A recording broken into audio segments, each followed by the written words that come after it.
Hey, Emily, how long are you going to sleep? Huh? Suddenly, the blanket was ripped off, and I opened my eyes in surprise to see my mother-in-law standing there. What time is it? It's only 7 a.m. It's already 7 a.m. I've been up since 5, you know? I'm sorry, I'm not feeling well. I'm tired of that excuse. Get up and start preparing breakfast. I had reached my limit. Somehow lifting my heavy body, I left the house without a word to my mother-in-law or to John. What's that about? Dr. Smith, my doctor, turned pale after hearing about what my mother-in-law and husband had said to me. I'm sorry for taking your private time with this story. That's not important right now. You've done really well so far. With those words, Dr. Smith gave me a tight hug. Suddenly, I felt all the tension drain from my body, as if all the stress had finally been released. Oh, my stomach hurts. Huh? Ouch, it really hurts.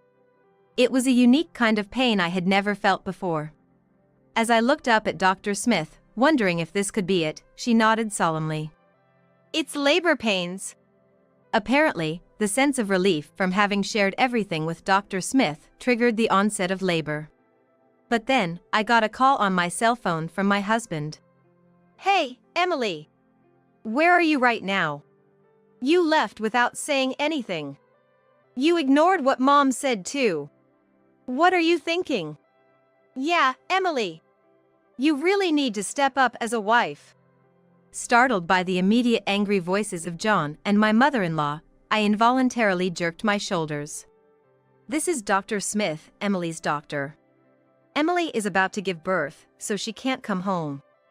Don't use childbirth as an excuse to skip housework. Come back home right now, useless wife. Okay. However, John and my mother-in-law were left stunned by the action taken by Dr. Smith and me afterward. My name is Emily Brown. I'm 32 years old. I've been married to John for 5 years, but we've been struggling to have a child and we're considering fertility treatments. Then one day, after a period of feeling unwell, I visited the doctor and discovered I was pregnant. Yeah, the heartbeat is strong. Congratulations, you're pregnant. Really? Yes. My attending doctor was a woman named Dr. Smith.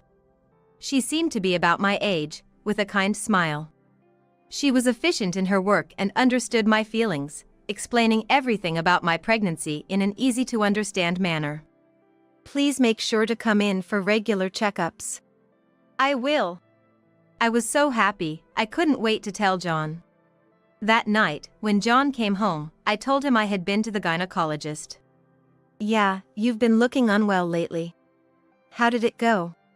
Actually, we're going to have a baby. What? Really? When I shared the news, John's eyes widened in surprise, then he smiled joyfully. Thank you, Emily. We've finally done it. Yeah. We hugged each other, overflowing with happiness.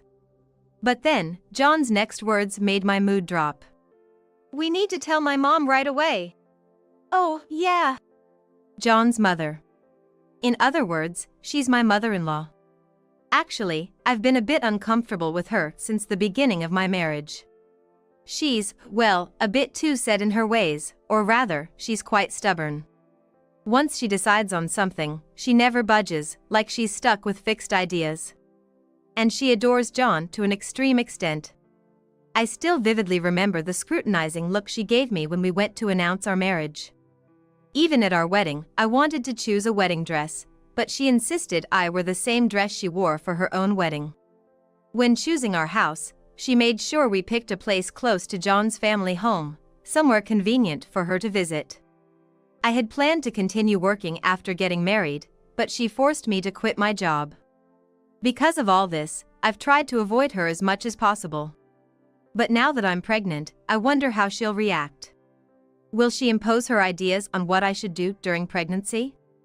And even more depressing is that John always does whatever she says. Basically, John always thinks that whatever his mother says is right. It's almost like he's been brainwashed since he was a child, such is the absolute authority his mother's words hold for John. So, when I wanted to wear a wedding dress, he just said, "Why? Mom has her dress, right?" He readily agreed to her conditions about our living place, and when I said I wanted to work because I was worried about our future, he took her side saying, "But Mom said she wants you to take care of the house." When both of them say such things, I, being someone who's not good at standing up for myself, sadly get swayed. Mom was really happy. She said she's coming over tomorrow. Nice. John, having just finished a phone call with his mother, said this with a happy expression. I secretly let out a sigh, hoping he wouldn't notice. I just hoped that tomorrow would be a peaceful day. Contrary to my wish, the storm arrived the next morning at 7 a.m. Startled awake by the early morning doorbell, I saw my mother-in-law's face. It was Saturday. John had the day off too, and I thought we could have a leisurely morning, but I didn't expect my mother-in-law's visit to be this early. Good morning. Good morning, Emily. Oh, did I catch you just waking up? How sloppy, what time do you think it is? That should be my line. I think it's abnormal to storm in on a Saturday morning at 7 a.m., but for my mother-in-law, and consequently for John, she's always right. I'm sorry, Mom. I should have gotten up earlier to prepare. It's okay for you, John. You work hard on weekdays. It's fine to take it easy on your day off. Mom, you're so kind. I watched John and his mother chatting happily, forcing out a dry laugh. Lately, being in the early stages of pregnancy, I've had many days of unstable health. Yet, here I was being treated as if I was a bad wife, and it hurt.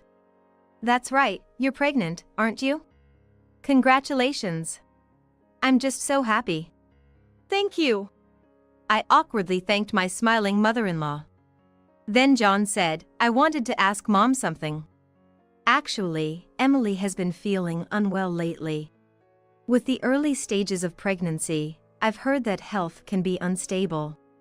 Do you have any advice to make her feel a bit better, as someone who's been through childbirth? When John said this, I instinctively knew it was a bad idea. I was genuinely happy that he was concerned about me. He truly cares about my well-being, and I know he's a kind person at heart. But the person he was asking was the worst possible choice. Oh, really? That's strange. I never had any health issues during my early pregnancy. Really? I thought this was the worst. The severity of morning sickness varies greatly from person to person. At the doctor, I was diagnosed as having severe morning sickness. I'm constantly dizzy from anemia, and strong smells make me nauseous. I've had terrible headaches and sometimes couldn't even get out of bed. But that's a pain only those who've experienced it can understand. Generally, pregnancy isn't an illness. There's no way it would make you feel unwell. With that, my mother-in-law laughed mockingly through her nose. Indeed, that's right. Pregnancy isn't an illness, so it shouldn't be hard. And you're just taking advantage of kind John, aren't you? He's tired from work, so you should be doing the housework properly. Got it? To make matters worse, John seemed convinced by his mother's words. Feeling desperate, I could only weakly respond with a yes to my mother-in-law's words. But I understand it's your first pregnancy and you're anxious. Huh? That's why I'm thinking of staying here for a while. What? I let out a loud exclamation at my mother-in-law's sudden announcement. Actually, when I went to greet her at the front door earlier, I was a bit puzzled to see her pulling a suitcase. I had assumed her early morning visit was because she was perhaps going on a trip, but it turns out the suitcase was packed with her things for an extended stay. No! I'm fine, really. The thought of even a short-term cohabitation with my mother-in-law filled me with anxiety. She had already made preparations to move in without even considering my opinion, and I dread to think what living together would be like. But Emily, you don't have your own family, right? You must be feeling insecure alone. That's... At my mother-in-law's words, I was taken aback, as she had hit the nail on the head. My mother passed away due to illness when I was a child. My father, who raised me single-handedly, died in an accident right after I got married. With no other relatives or siblings, I was what you'd call completely alone. The doctors at the clinic have been very kind and understanding. But still, they are strangers after all. It's definitely better for me to be here. John thinks so too, right? Yeah. Having Mom, who raised me to be who I am, by my side makes me feel incredibly reassured. I inwardly groaned at John's beaming agreement. But it's not good to leave your family home for too long. John's father had also passed away from illness just before we got married. Since then, John moved out immediately after our marriage, and I suppose my mother-in-law feels lonely and comes to us. Of course, I don't deny her feelings, but after over 5 years, I thought it was time she let go a bit. A little while should be fine. Besides, I'm sure John's father would want John to be supported. It seemed my mother-in-law's support was always for John, not me. Earlier, she said she was worried about me being pregnant for the first time, but her real intention was probably just to be with John. Perhaps to my mother-in-law, I might even be considered a nuisance. Well then, Mom, please take care of everything until the baby is born. However, John, completely oblivious, irresponsibly agreed to his mother's stay with such a carefree remark. Since my mother-in-law moved in, my health, far from improving, has only gotten worse. The reason was clear: stress. Emily, look, this spot is still dirty. Can't you even clean properly? I'm sorry, I'll redo it right away. Lying down again. I keep telling you, being pregnant isn't an illness. If you're like this now, how will you manage when the baby comes? I'm just feeling really nauseous. How long will you take to do the dishes? When I was your age, I was much more efficient. I'm just feeling really heavy. I had read about mother-in-law and daughter-in-law battles, but now it was happening in my own home. Every day, I was bombarded with constant nitpicking and nagging, only able to respond with repeated apologies. Such days made me mentally unstable. At first, I thought it was just the maternity blues, but it was clearly my mother-in-law's doing. When I talked to John, he would just repeat, "But if Mom says so, it must be true." Eventually, he started saying irritably, "You know, Emily, aren't you exaggerating a bit? Pregnancy isn't an illness, you understand?" With my mother-in-law agreeing with him, John began to treat me harshly. "Mom said she managed, so you just want to take it easy, right?" "No, it's not like that. Morning sickness really varies from person to person. But you're just lying down every day. I'm working hard for our upcoming child, so you should at least take care of the house." Now, even John blamed me, and my morning sickness never improved, even as I approached the due date. Then, one day, something decisive happened. It was a Saturday, and John had the day off. I felt terrible, and since John was still asleep, I thought I'd sleep a bit more and closed my eyes. That's when it happened. "Hey, Emily, how long are you going to sleep?" "Huh?" Suddenly, the blanket was ripped off, and as I opened my eyes in shock, there stood my mother-in-law. "What time? It's only 7 a.m. "It's already 7 a.m. I've been up since 5, you know?" "I'm sorry, I'm not feeling well." "I'm tired of that excuse. Hurry up and get up, you need to prepare breakfast." I had reached my limit. Somehow, I managed to get my heavy body up and, without telling my mother-in-law or John, I finally left the house. I couldn't stay there anymore. I felt like I was going to lose my mind if I stayed. A heavily pregnant woman wandering around in her pajamas must have looked quite suspicious. But at that moment, I couldn't afford to think about such things. I just wanted to go somewhere quiet and peaceful. That was all I could think of. "Emily?" "Oh. Dr. Smith?" As I aimlessly wandered, I was unexpectedly addressed. I looked up slowly to see Dr. Smith, my doctor, standing in front of me with a trash bag. "What are you doing out here dressed like that?" "And you, Dr. Smith, why are you here?" "This is my house," she said, pointing to a single-family house in front of us. "As your doctor, I can't just ignore this. Please come inside for a moment." Dr. Smith quickly threw her trash in the garbage and pulled me into her house.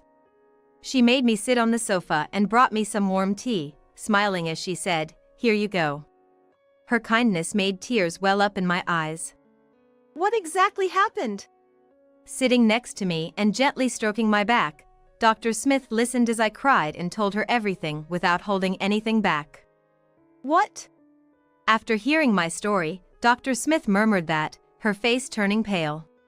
"I'm sorry for bothering you during your private time. That doesn't matter right now. You've done really well so far." With those words, Dr. Smith hugged me tightly. Suddenly, I felt all the tension drained from my body, as if all the stress had been released. I knew she was trouble, but I didn't expect her to go this far. Huh? Emily. Yes? I tilted my head, puzzled as Dr. Smith suddenly called my name. But before she could say anything, I noticed something odd happening to my body. Oh! My stomach hurts. Huh? Ouch! It really hurts. It was a unique kind of pain I had never felt before. As I looked up at Dr. Smith, wondering if this could be it, she nodded solemnly. It's labor pains. Apparently, the relief from having shared everything with Dr. Smith triggered the onset of labor. I'll manage to get to the hospital right away. Just lie down there. I'm sorry. Don't worry. This is what I do for a living. You should only be thinking about yourself and your baby now. Really, that's what you should have been doing all throughout your pregnancy. Dr. Smith quietly muttered with frustration, then quickly called an ambulance. While waiting for the ambulance, she kept talking to me, ensuring I felt reassured, holding my hand the entire time. Despite the unfamiliar pain, I felt this was the most secure moment I had had during my entire pregnancy. But this peaceful time was soon interrupted. The only thing I had brought with me, my smartphone, started vibrating with an incoming call. The name on the screen was my husband, John, and I instinctively gripped Dr. Smith's hand tightly. Let's see what he has to say. Huh? Emily, let me borrow this for a moment. Saying this, Dr. Smith took my phone and tapped the call button. And then she turned on the speaker mode. Hey, Emily. Where are you right now? You left without saying anything. You ignored Mom's words too. What are you thinking? Yeah, Emily. You really need to step up as a wife. Startled by the immediate angry voices of John and my mother-in-law, I involuntarily jerked my shoulders. Dr. Smith here, Emily's doctor. Emily is about to give birth, so she can't come home. What? Who are you? Don't interfere in our family matters. Firmly informed by Dr. Smith, John responded with those words. Even after telling them I was about to give birth, they were still saying such things. Don't use childbirth as an excuse to skip housework. Come back home right now, useless wife. Okay. I couldn't burden Dr. Smith any further. The labor pains had started, but it wouldn't be immediate. I decided to go back home and hung up the call. I'm sorry, Dr. Smith. I'll go home. What are you saying? That's not okay. As your doctor, I can't allow that. But, ouch. See, the intervals between contractions are getting shorter. You might give birth soon. What should I do? Just then, the ambulance arrived at Dr. Smith's house. I was quickly placed on a stretcher and moved to the ambulance. When calling the ambulance, Dr. Smith had informed them she was my doctor, so they headed to her hospital. I'm sorry, change of destination. Please head here. But Dr. Smith directed them to my home address, handing it to the paramedics. Dr. Smith! It's okay. I'm with you. The paramedics, though confused, promptly followed Dr. Smith's precise instructions. As the ambulance redirected towards my home, it seemed I had a water break. The intervals of labor pains shortened rapidly, and I clenched my teeth in unbearable pain. Emily, hold on. Dr. Smith kept speaking to me with determination. Finally, the ambulance arrived at my home, and I was carried inside on the stretcher. Emily! You were really giving birth! Seeing me being brought in by the paramedics, John and my mother-in-law were wide-eyed in shock. Then, when they saw Dr. Smith entering the house with me, John exclaimed in surprise, "Sis." Amidst my fading consciousness, John's words echoed in my mind. Your sister! I knew John had a sister. But she apparently didn't get along well with the family, especially my mother-in-law. After my father-in-law passed away, she left home and had been out of touch since then. She hadn't attended our wedding, and I had never met her, so I didn't even know her face.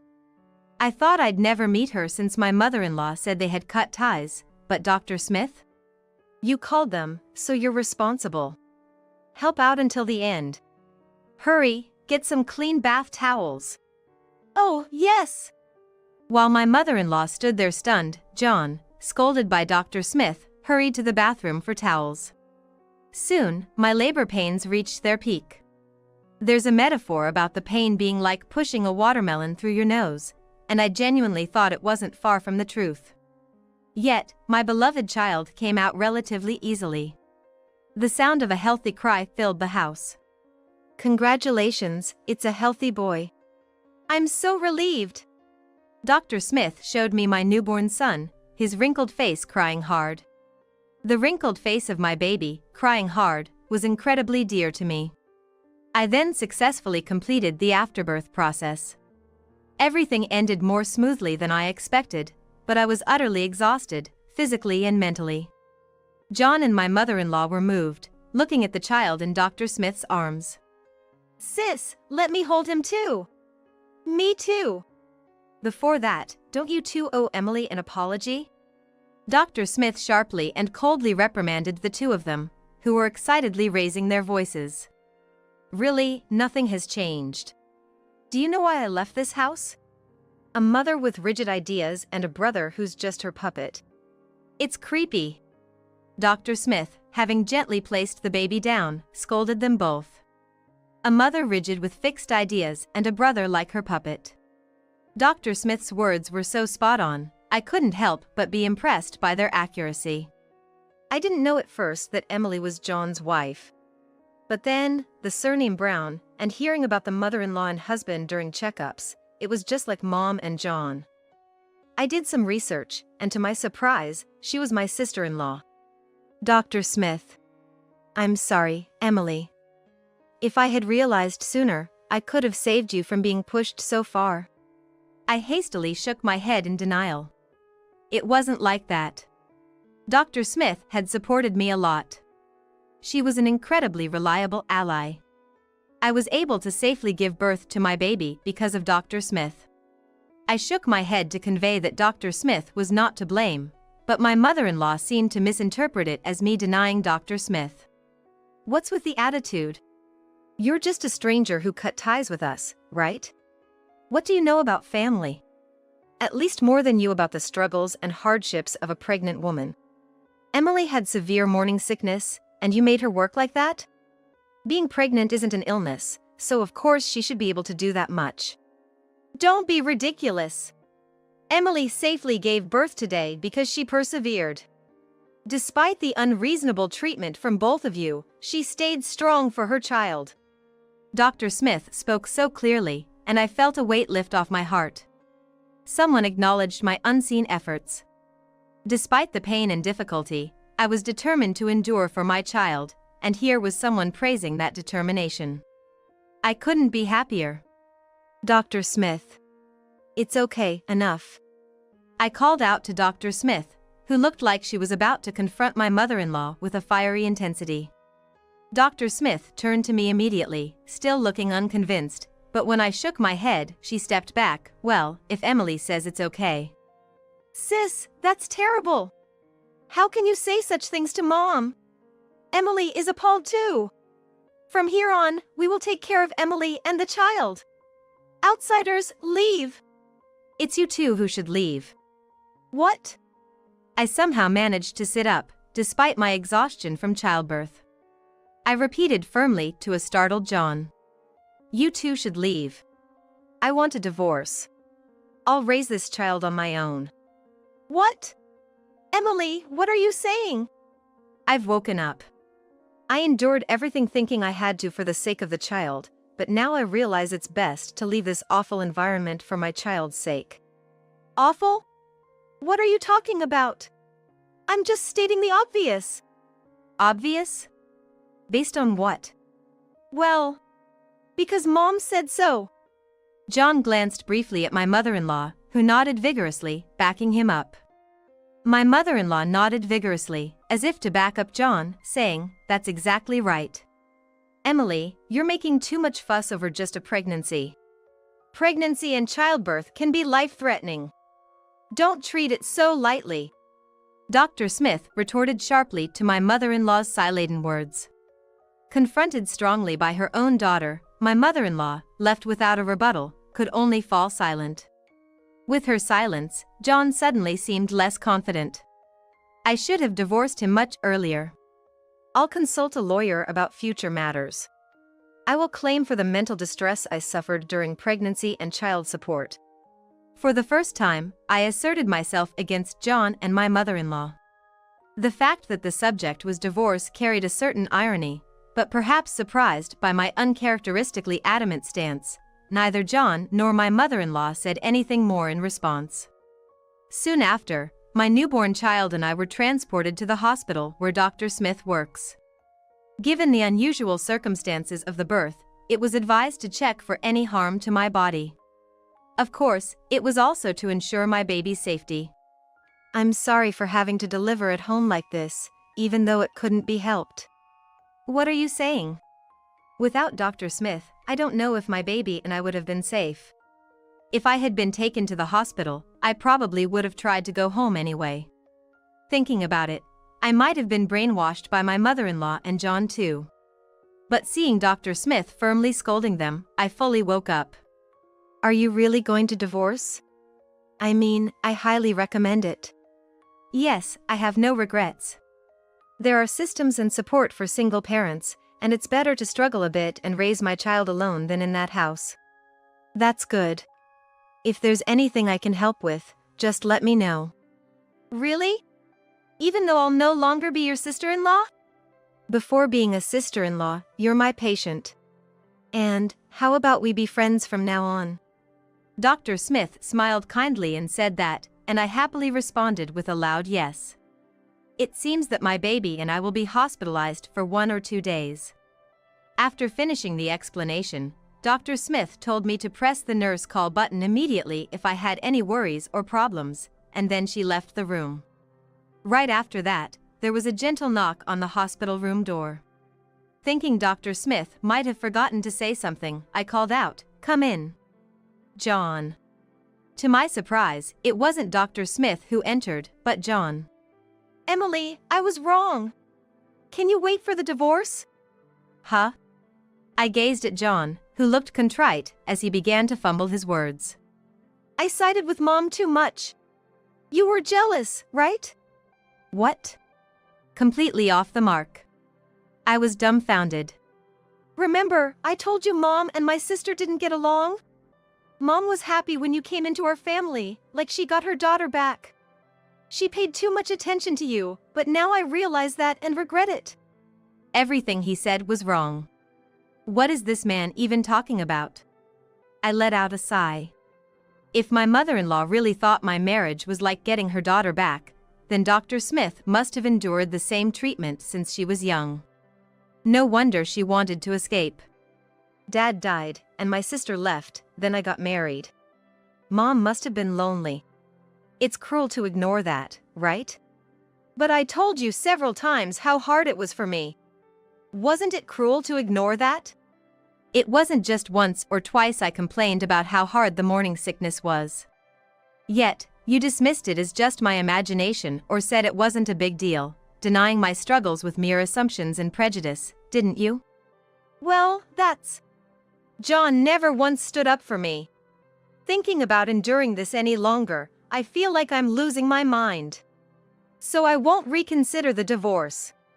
Then, could you maybe reduce the alimony and child support a bit? What? Now what is he saying? I glared at John. Is he trying to negotiate alimony and child support? Actually, Mom has debts. What? Really? She never worked. When Dad was alive, his salary was pretty good, so she didn't worry about money. But after he died, she lived off the inheritance. Didn't you say your father was wealthy? John works for a major company, and his sister, Dr. Smith, is a doctor. I had heard their family was well off. Mom's sense of money is a bit off. She doesn't want to lower the quality of life she had when Dad was working. Not earning her own money and not wanting to cut down on living standards while depleting a finite inheritance, it was inevitable that they'd run out of money. Knowing all this, John didn't say anything? So, our household might be tight on money soon. Could you reduce the alimony and child support by half? He was asking hopefully, knowing that I'm usually not assertive. But I had to part ways with that version of myself. Because from now on, I need to live firmly as a mother. Absolutely not. What? I won't give up even a single cent of what I've suffered or the money I'll use for our child. I've already discussed this with my lawyer. I don't care about any debts, that's your mother's problem, not yours. But my mother's debt is my debt too. Hearing John's response, I realized that in his own way, he too was a victim. However, it's not like he was trapped by his mother. He worked at a regular job and married me. He had as many chances as Dr. Smith to distance himself from his mother, but he chose not to. Then do as you like. It's no longer my concern. Don't say that. Please reconsider. Then, would you promise to cut ties with your mother and never see her again? Why does it have to come to that? Emily, you've always been against my mom. It's the other way around. I've been the target. My mom would never do such terrible things. We were clearly at an impasse. Silently, I pressed the nurse call button. Dr. Smith arrived almost immediately. What are you doing here? Sis. Get out now. If you stay any longer, I'll call the police. After Dr. Smith's stern warning, John, clenching his teeth in frustration, threw a parting shot, "You'll regret this," and left the room. The hell of a sore loser, rare in recent times. I couldn't help but laugh at Dr. Smith's comment as we watched John leave. Following that, my divorce from John was successfully finalized through a lawyer, and I was able to leave the hospital with my son, healthy and well. During my hospital stay, I spent time learning about systems and protections beneficial for single mothers, following Dr. Smith's advice, and completing various procedures. Thanks to this, life with my son in our new home started smoothly. John had since moved out of our shared home, returning to live with his mother. Apparently, John and his mother are now repaying their debts together, while also paying me a substantial amount in alimony, which includes his mother's share, and struggling to come up with monthly child support, all the while trying to pay off the debts incurred by his mother. Despite their situation, he still seems to believe in his mother. There's a saying, what's bred in the bone will not come out of the flesh, but people can change over time. Indeed, Dr. Smith, who is John's sister, is now my friend. She spent her childhood under the same roof, but her values changed after meeting her husband, realizing her mother's oddity, and she left home. Perhaps I didn't have the strength to change John like Dr. Smith's husband did. No, that's just the way he is. He hates taking responsibility, always doing what he's told, so he can claim he's not at fault. Annoying, right? Saying that, Dr. Smith stuck out her tongue. I laughed at her funny expression. In my arms, my beloved son slept peacefully, a serene expression on his face. I might have lost many things, but I chose this path to protect my irreplaceable treasure. As a mother, I want to continue living strongly for my son. Oh, no! Keep going, Mary! When I played a DVD that had fallen into a gap in the bedroom storage box, what appeared was a video of Mary, a coworker, giving birth to a child. A man was encouraging her as she was pushing during delivery. The voice was familiar to me. What does this mean? I couldn't understand. I knew Mary was pregnant, but why was my husband, Sean, attending her childbirth? I was so shocked I couldn't even move from the spot for a while. How long had I been like that? I'm home. Sean's voice came from the entrance, snapping me back to reality. What's wrong?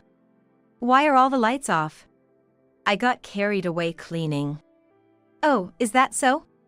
Don't overdo it, we have our wedding tomorrow.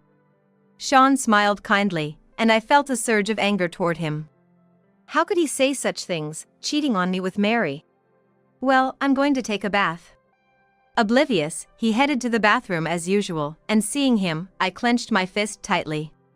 I decided on something and, while he was in the bath, I contacted the friends who were planning to attend our wedding tomorrow and then slipped the DVD I found into my bag. The next day, on the day of our wedding, I was going to knock him down to hell. My name is Daisy Anderson, 29 years old. A housewife, with my wedding planned for next month. I married Sean, who is 3 years older than me, after a workplace romance. Originally, we were co-workers in the same department and hit it off while working on the same project. That led to a relationship and eventually, we got married. We were supposed to hold our wedding soon after our marriage, but we had to postpone the plan due to an epidemic and never happened until now. I had a strong desire to wear a wedding dress, but to Sean, it seemed the wedding was not that important, so it was hard to discuss various things for our wedding. Sean was what you'd call a good-looking guy who was popular at work but quite lax and sloppy in his personal life. Whenever I brought up the wedding, he'd just nod and say, "Yeah, we should think about it later," and brush off the conversation. Before I knew it, 2 years had passed since our marriage. I'll be 30 next year. I wanted to start trying for a baby soon, so after discussing it with Sean, I decided to quit my job. Both preparing for the wedding and trying to get pregnant are not things I should do by myself. Even though I wanted him to cooperate with me, it was difficult to fill the gap in enthusiasm between us. But learning that Sean's parents were looking forward to seeing me in a wedding dress finally got him to budge. I lost my own parents in an accident when I was only a student. So, Sean's parents doted on me like their own daughter, and I loved them a lot. They were also looking forward to their first grandchild. So, as a surprise, revealing my pregnancy on the wedding day would make them even happier, I hoped in my mind. Finally, the wedding date was set, and I had hectic days for preparations, but Sean was not willing to cooperate with me the same as ever. Sean worked, and I was a housewife. I understood I had more time, but I wished he'd offer more input. Sean wasn't very enthusiastic about trying for a baby either. In fact, during a bridal checkup, the doctor suggested he might have azoospermia. My eggs were plentiful and of good quality, but we couldn't conceive despite not using contraception, so the problem seemed to lie with him. The doctor suggested a visit to a major hospital, but Sean just mumbled, "Maybe some other time," and never followed up, as I had thought. Maybe he didn't really want babies? I wanted a child, but maybe Sean didn't feel the same. This thought made it harder to bring up trying for a baby, and our intimate times decreased. In the end, I almost single-handedly finished the wedding preparations. Sean never came even to see me try on dresses, just saying, "You're so beautiful, anything looks nice on you." The wedding planner tried to be kind, saying, "Maybe he's just shy." Many husbands are like that. But I felt Sean was taking it too far. The closer the wedding day got, the more Sean's business trips and overtime increased.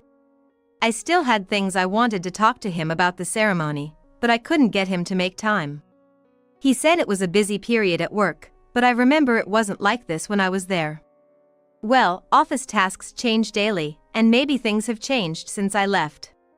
I tried to convince myself of this and reluctantly accepted it. Days flew by, and now, the wedding is tomorrow.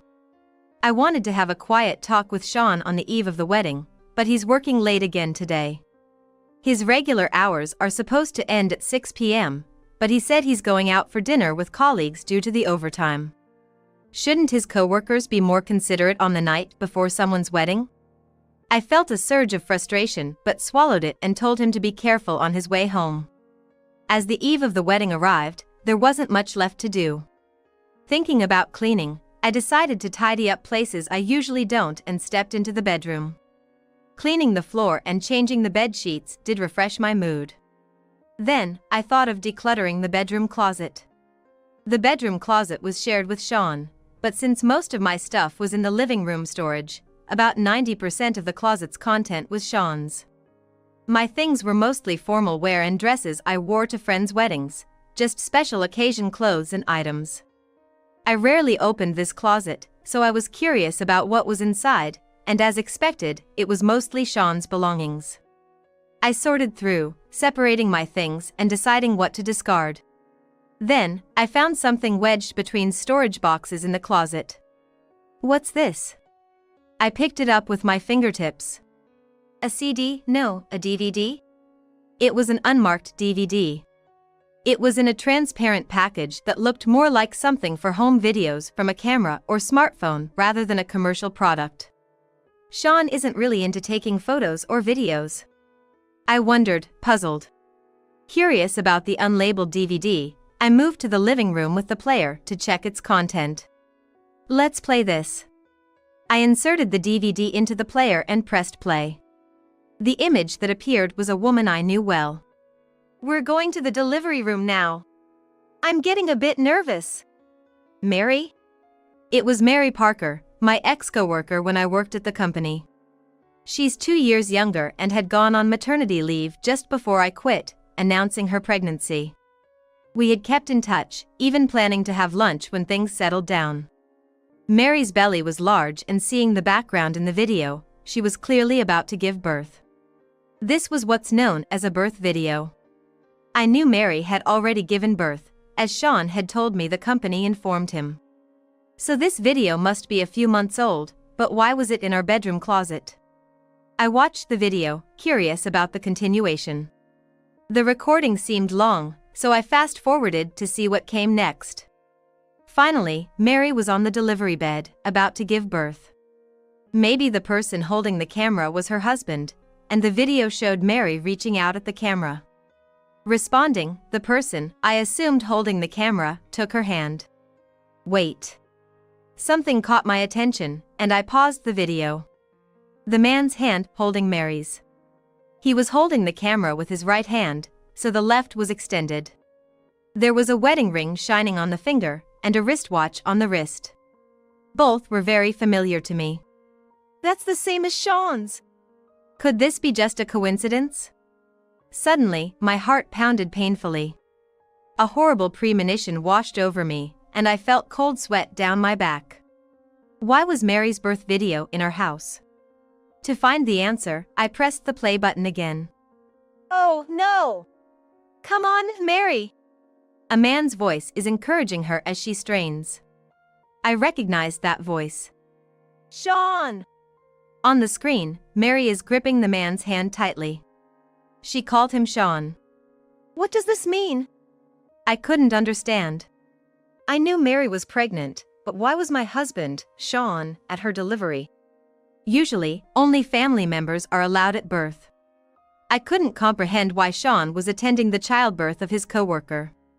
While I was stunned, Mary continued to push hard, and soon a healthy cry of "Wah!" could be heard. It's a healthy girl. The doctor, holding the newborn, takes the baby over to Mary, the mother. Here, Dad too. The doctor's cheerful words are followed by a nurse approaching, saying, "I'll take over," and the camera shakes. The camera must have been handed over. After a while, the camera, now held again, clearly shows Sean next to Mary, happily looking at the baby. What does this mean? Was Sean having an affair with Mary? And they had a child together, and he attended the birth? I was so shocked, I couldn't move for a while. How long was I like that? I'm home. Sean's voice comes from the entrance, snapping me back to reality. The video had stopped playing automatically, so I hurriedly took the DVD out of the player and stored it in my space in the living room. Oh, hi. What's wrong? Why aren't the lights on? I just got carried away cleaning. Oh, I see. Don't overdo it, we have our wedding tomorrow. Sean's kind smile made anger bubble up inside me. How could he speak sweetly to me like that? I know you've been cheating with Mary. Well, I'm going to take a bath. Oblivious, Sean heads to the bathroom as usual, and seeing him, I clench my fists tightly. I decided on something and, while Sean was in the bath, I contacted friends who were supposed to attend our wedding the next day, and then I sneaked the DVD I found into my bag. And finally, the day of the wedding. Daisy, you look stunning. Darling, you're crying too early. My mother-in-law, with tears in her eyes, looks at me in my wedding dress. She has always doted on me, who has no parents, like her own daughter. My father-in-law was always ready to give advice and support. I felt guilty for betraying them, but I couldn't forgive Sean more than that.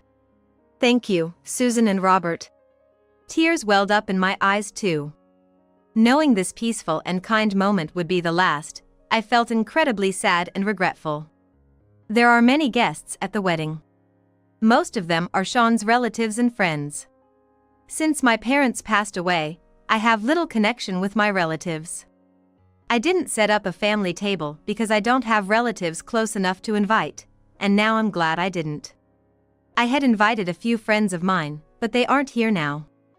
I've asked them to do something for me. Sean was worried about no one sitting in the bride's friends' seats, but when I told him it was for a surprise, he said, "What, really?" I'm curious, not knowing he was about to face hell. At the reception, after the toast, Sean's friends and relatives congratulated us one after another. I responded with a thin smile to each, and my phone vibrated on the side. It seems my friends have arrived safely. I approached the host of the reception and borrowed a microphone. Ladies and gentlemen, thank you so much for attending our wedding and reception today. Actually, I have invited a special guest. My words stir the crowd. Actually, my friends have gone to pick up this special guest. Now, please look over there. As I point to the entrance, all eyes in the venue turn there. Sean's gaze follows. The door slowly opens. There stands Mary, brought by my friends. What? Sean gasps in surprise and stands up abruptly. Mary is holding a baby, slightly bigger than in the video. Thinking my special guest was a celebrity, everyone was in confusion, wondering, who is that? Only Sean stares at Mary in confusion, and she looks awkward. Now that our special guest has arrived, I have something I want everyone to see. With that, I take out the DVD I had hidden in my bag and hand it to the venue staff. Asking them to play it, the staff lowered the projection screen and started the video on the projection equipment. We're going to the delivery room now. I'm getting a bit nervous. Oh dear, this is... Sean seemed to realize everything as the video started playing. But I was the one holding the remote to stop it. The video continued, showing Mary entering the delivery room. Oh no! Keep going, Mary! Sean! The child was safely born, and the camera was handed over to the nurse. A two-shot of Mary and Sean in the center of the screen caused a big stir in the hall. What a mess! Sean! What on earth is going on? My mother-in-law's face turned pale, and my father-in-law was furious. As my father-in-law almost lunged at Sean, Sean muttered weakly. Why? I found this in the bedroom yesterday. Do you understand how I felt, finding this on the very eve of our wedding? You didn't have to play it here, at a celebration. A celebration? How am I supposed to celebrate after such a terrible betrayal? As I yelled that, Sean bit his lip hard. By the way, that friend over there is a lawyer. What? You're kidding! The friend who brought Mary was an active lawyer. I had contacted my lawyer friend immediately after finding the DVD.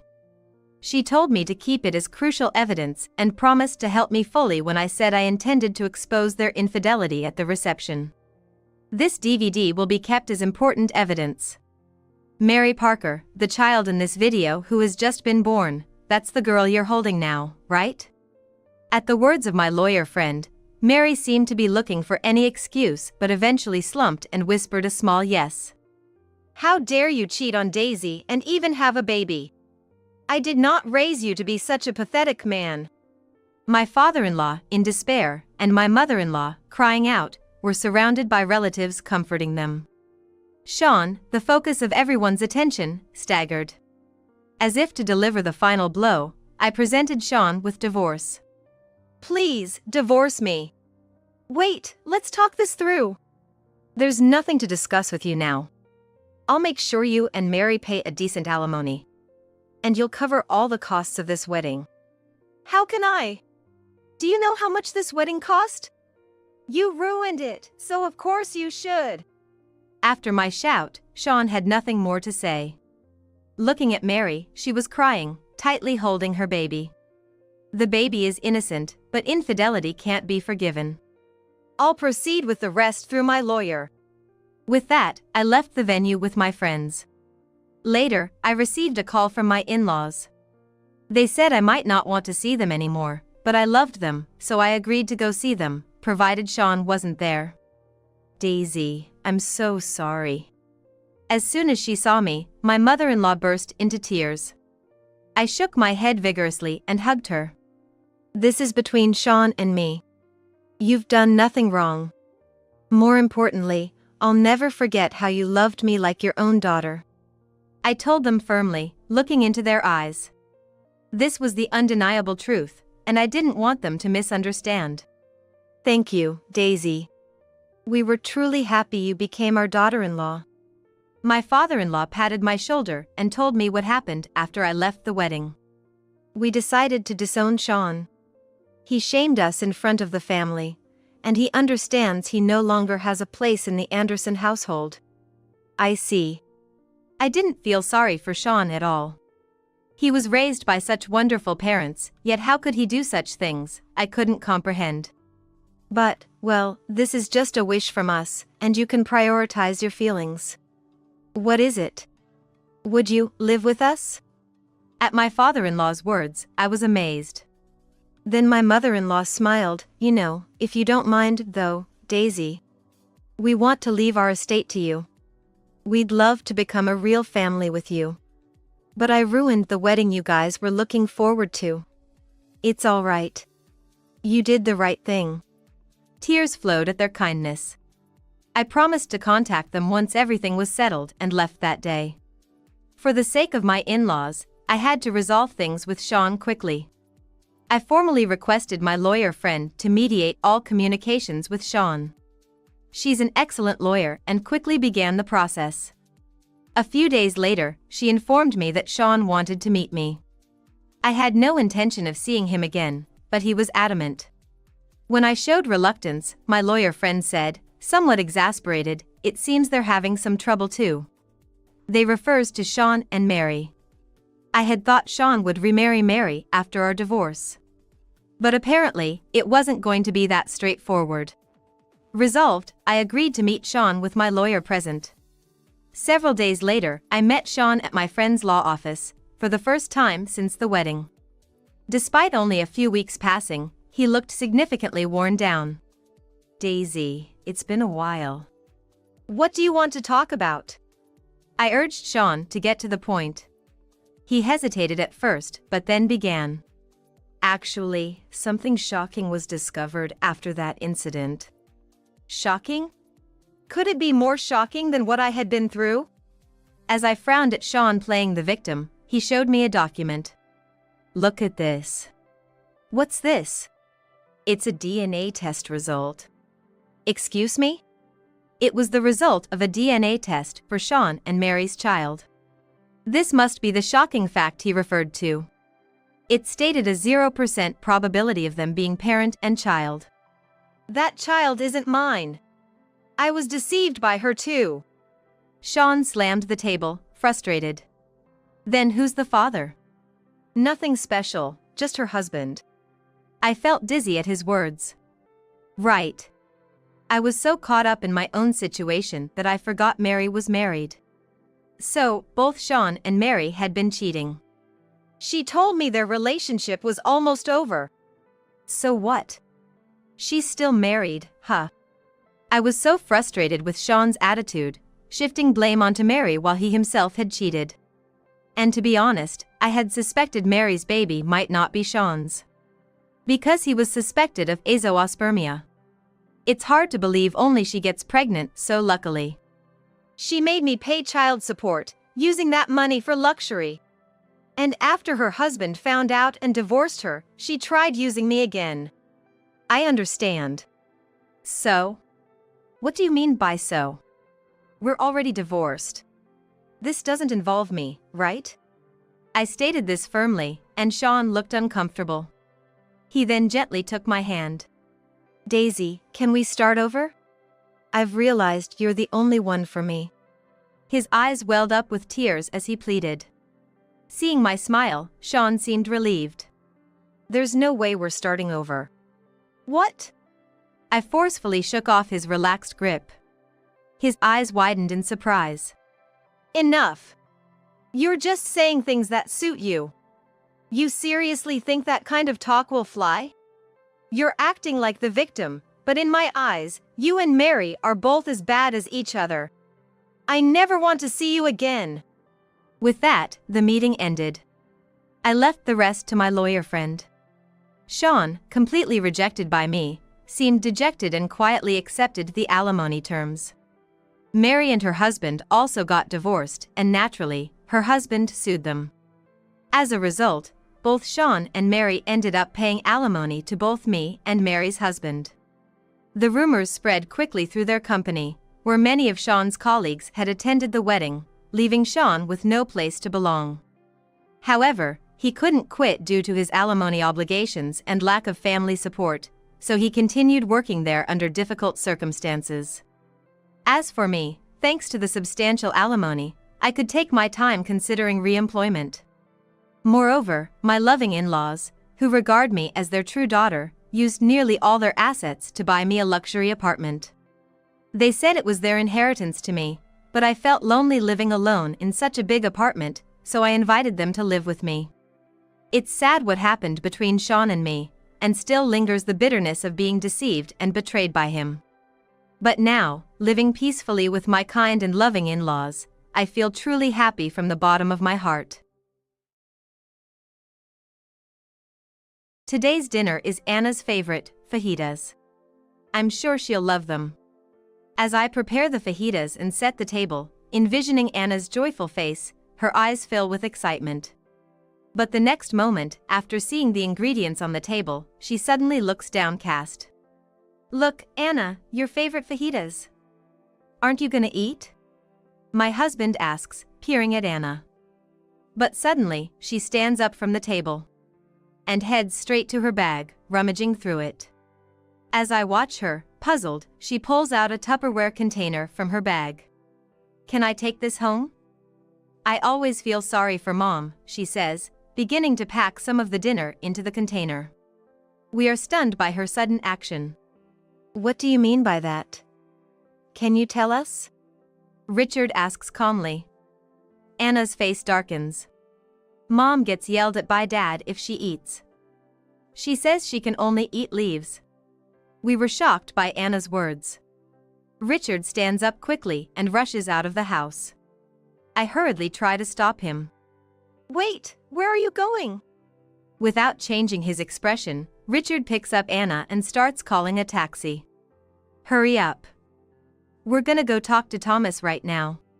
We immediately head to my daughter's house in the taxi.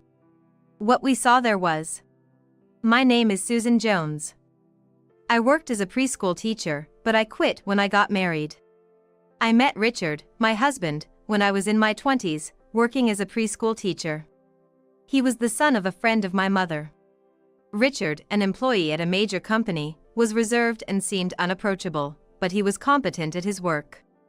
8 years my senior, Richard had been unsuccessful in blind dates, with me being his 10th attempt. Having made it to the upper echelons of his company at a young age, Richard was well educated and had a high income. Richard was a bit difficult to approach, often quiet and not one to smile easily. He seemed to struggle with social interactions, mostly talking about work during our blind dates.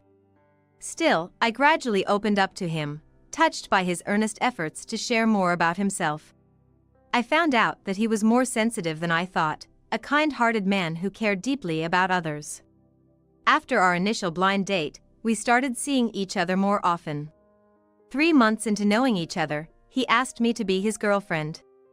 As our relationship deepened, we got married 2 years later, bought a house together, and built a happy home. We were living a fulfilling life. However, there was one issue that troubled us. 2 years into our marriage, we were still unable to have children. While our colleagues and friends who got married around the same time were already parents, we were not blessed with a child. Both of us loving children, we were often saddened by our inability to conceive. It was 5 years into our marriage, just when we were about to give up on having children, that we were blessed with our daughter, Harriet. We were overjoyed to finally be able to get pregnant. I remember feeling incredibly happy at the thought of finally becoming parents.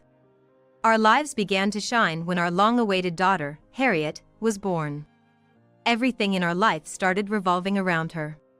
Richard, usually busy with work, started turning down invitations from colleagues to come straight home for dinner, increasing our family time. On his days off, we even began taking trips, creating more family moments. We cherished our precious Harriet very much. As Harriet grew up and became a college student, she moved away from home. For us, still perceiving her as our little girl, this was a source of great anxiety. Richard was the most worried about her living alone. Is Harriet eating properly? She's fine. She always keeps in touch. The photos of every meal sent daily by Harriet, now living alone, became our sole source of joy. Around a year after she left, Harriet called with a cheerful voice, saying she had someone she wanted us to meet. Nervously, we met them during a long break when they visited our home. "I'm in a relationship with Harriet," said Thomas, a well-dressed man in a neat suit, who studied in the same department as her. They had hit it off in the same club and started dating. Though we were initially unsettled by Harriet's first boyfriend, we gradually warmed up to the friendly and cheerful Thomas. He started visiting our home with Harriet on several occasions. Since Harriet was our only child, we never had another. Perhaps because of that, we grew to love Thomas like a son. Richard and Thomas seemed to really get along, often going out for drinks together. Thomas and we connected like a real family. Then Harriet graduated from college and landed a job at a major corporation in the city. We were so proud of her and wholeheartedly supported her as she embarked on her career. A few months later, it seemed Thomas had proposed to her. Since their workplaces were far apart, they hadn't been living together. Harriet decided to marry, moved by Thomas's desire to always be together. With this, she chose to become a homemaker. She had wanted to continue working, but Thomas had expressed his wish for her to take care of the home. Accepting his words, Harriet quit her job to become a full-time homemaker. But at that time, we realized we should have known Thomas better. As a homemaker, Harriet supported the household and visited us about every 6 months. After marrying and living in the city, she couldn't come to see us often due to Thomas's busy work schedule. He seemed to have gotten busier with work after marriage, often staying late for overtime. Harriet told us about this in our daily phone calls, saying she waited for Thomas with dinner prepared late into the night. Though Thomas came home tired, Harriet's voice over the phone also sounded weary. "Are you getting enough sleep? It's good to wait for Thomas, but you can't neglect your health." Harriet assured me brightly that she was okay.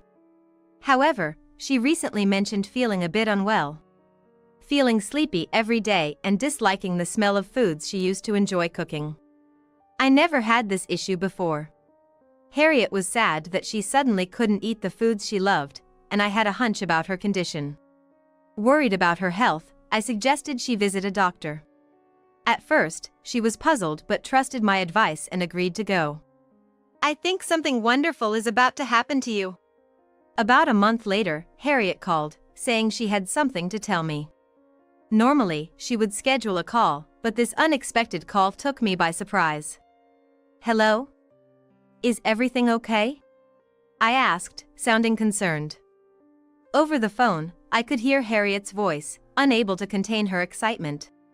I wondered what had happened. "I'm pregnant," she said joyfully. I clapped my hands in happiness. She was indeed pregnant.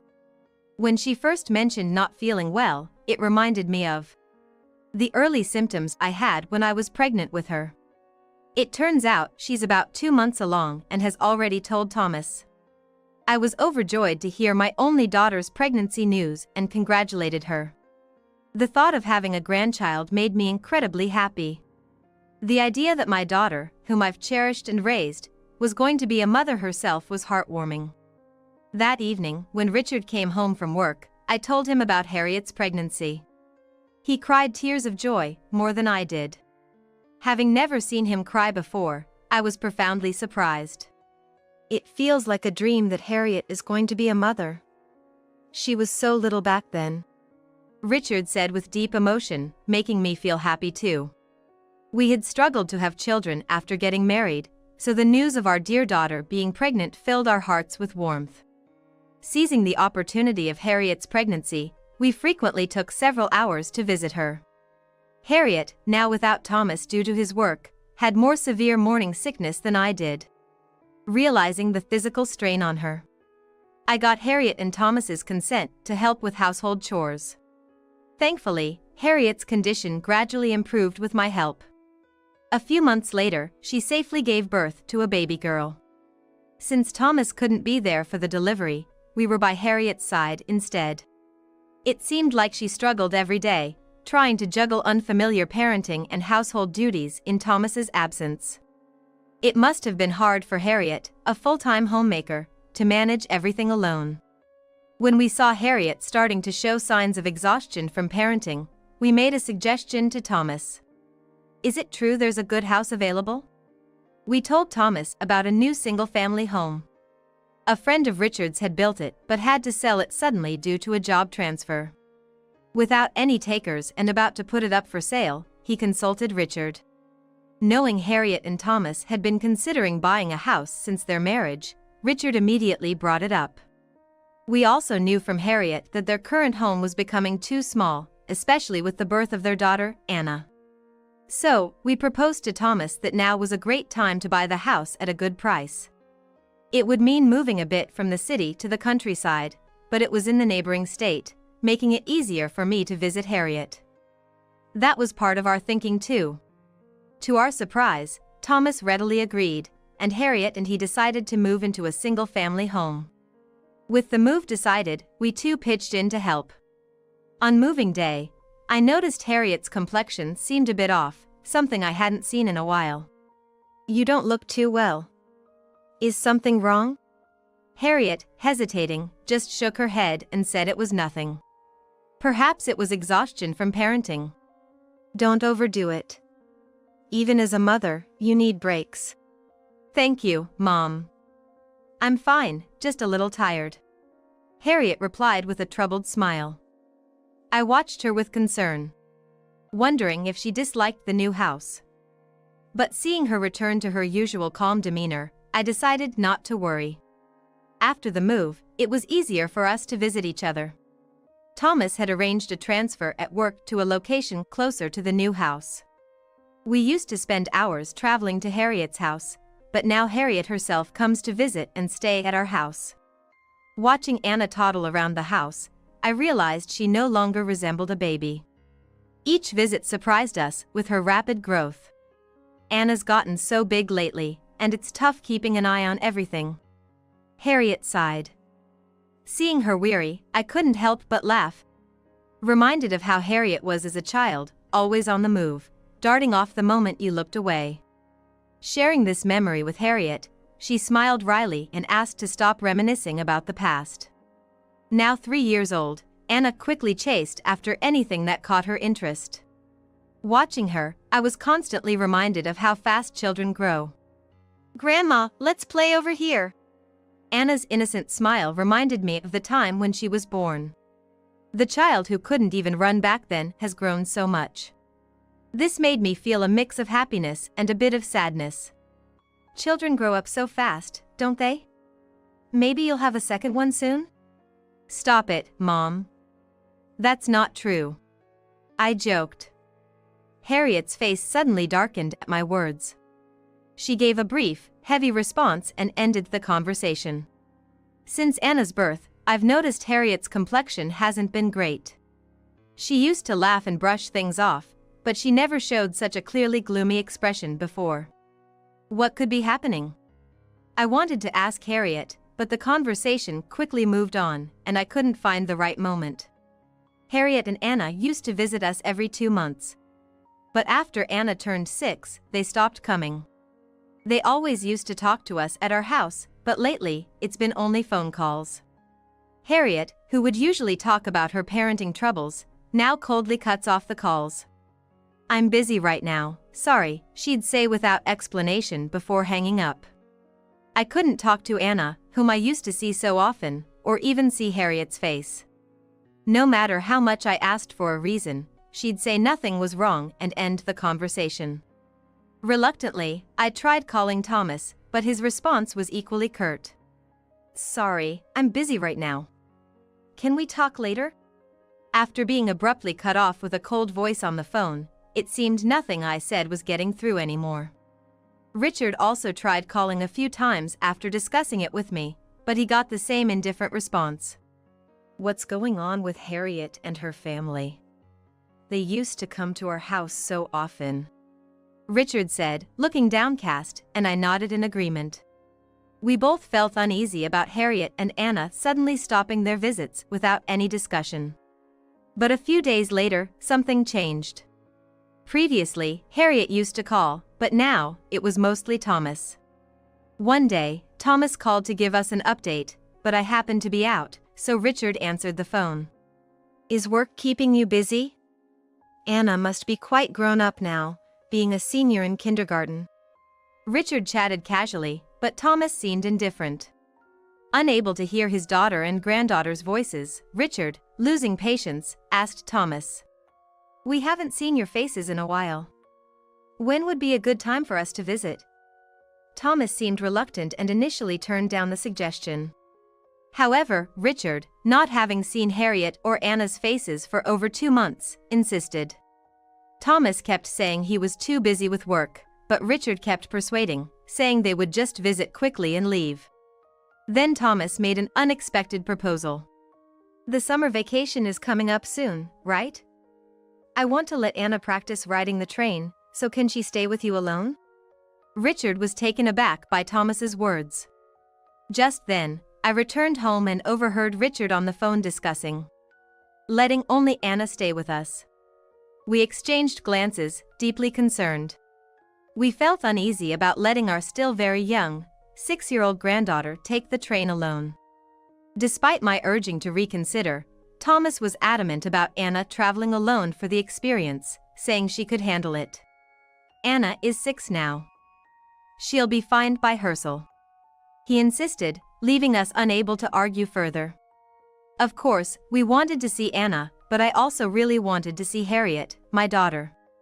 I was concerned about her since she had been complaining about the difficulties of parenting, but in the end, Harriet didn't come, saying she was too busy with housework.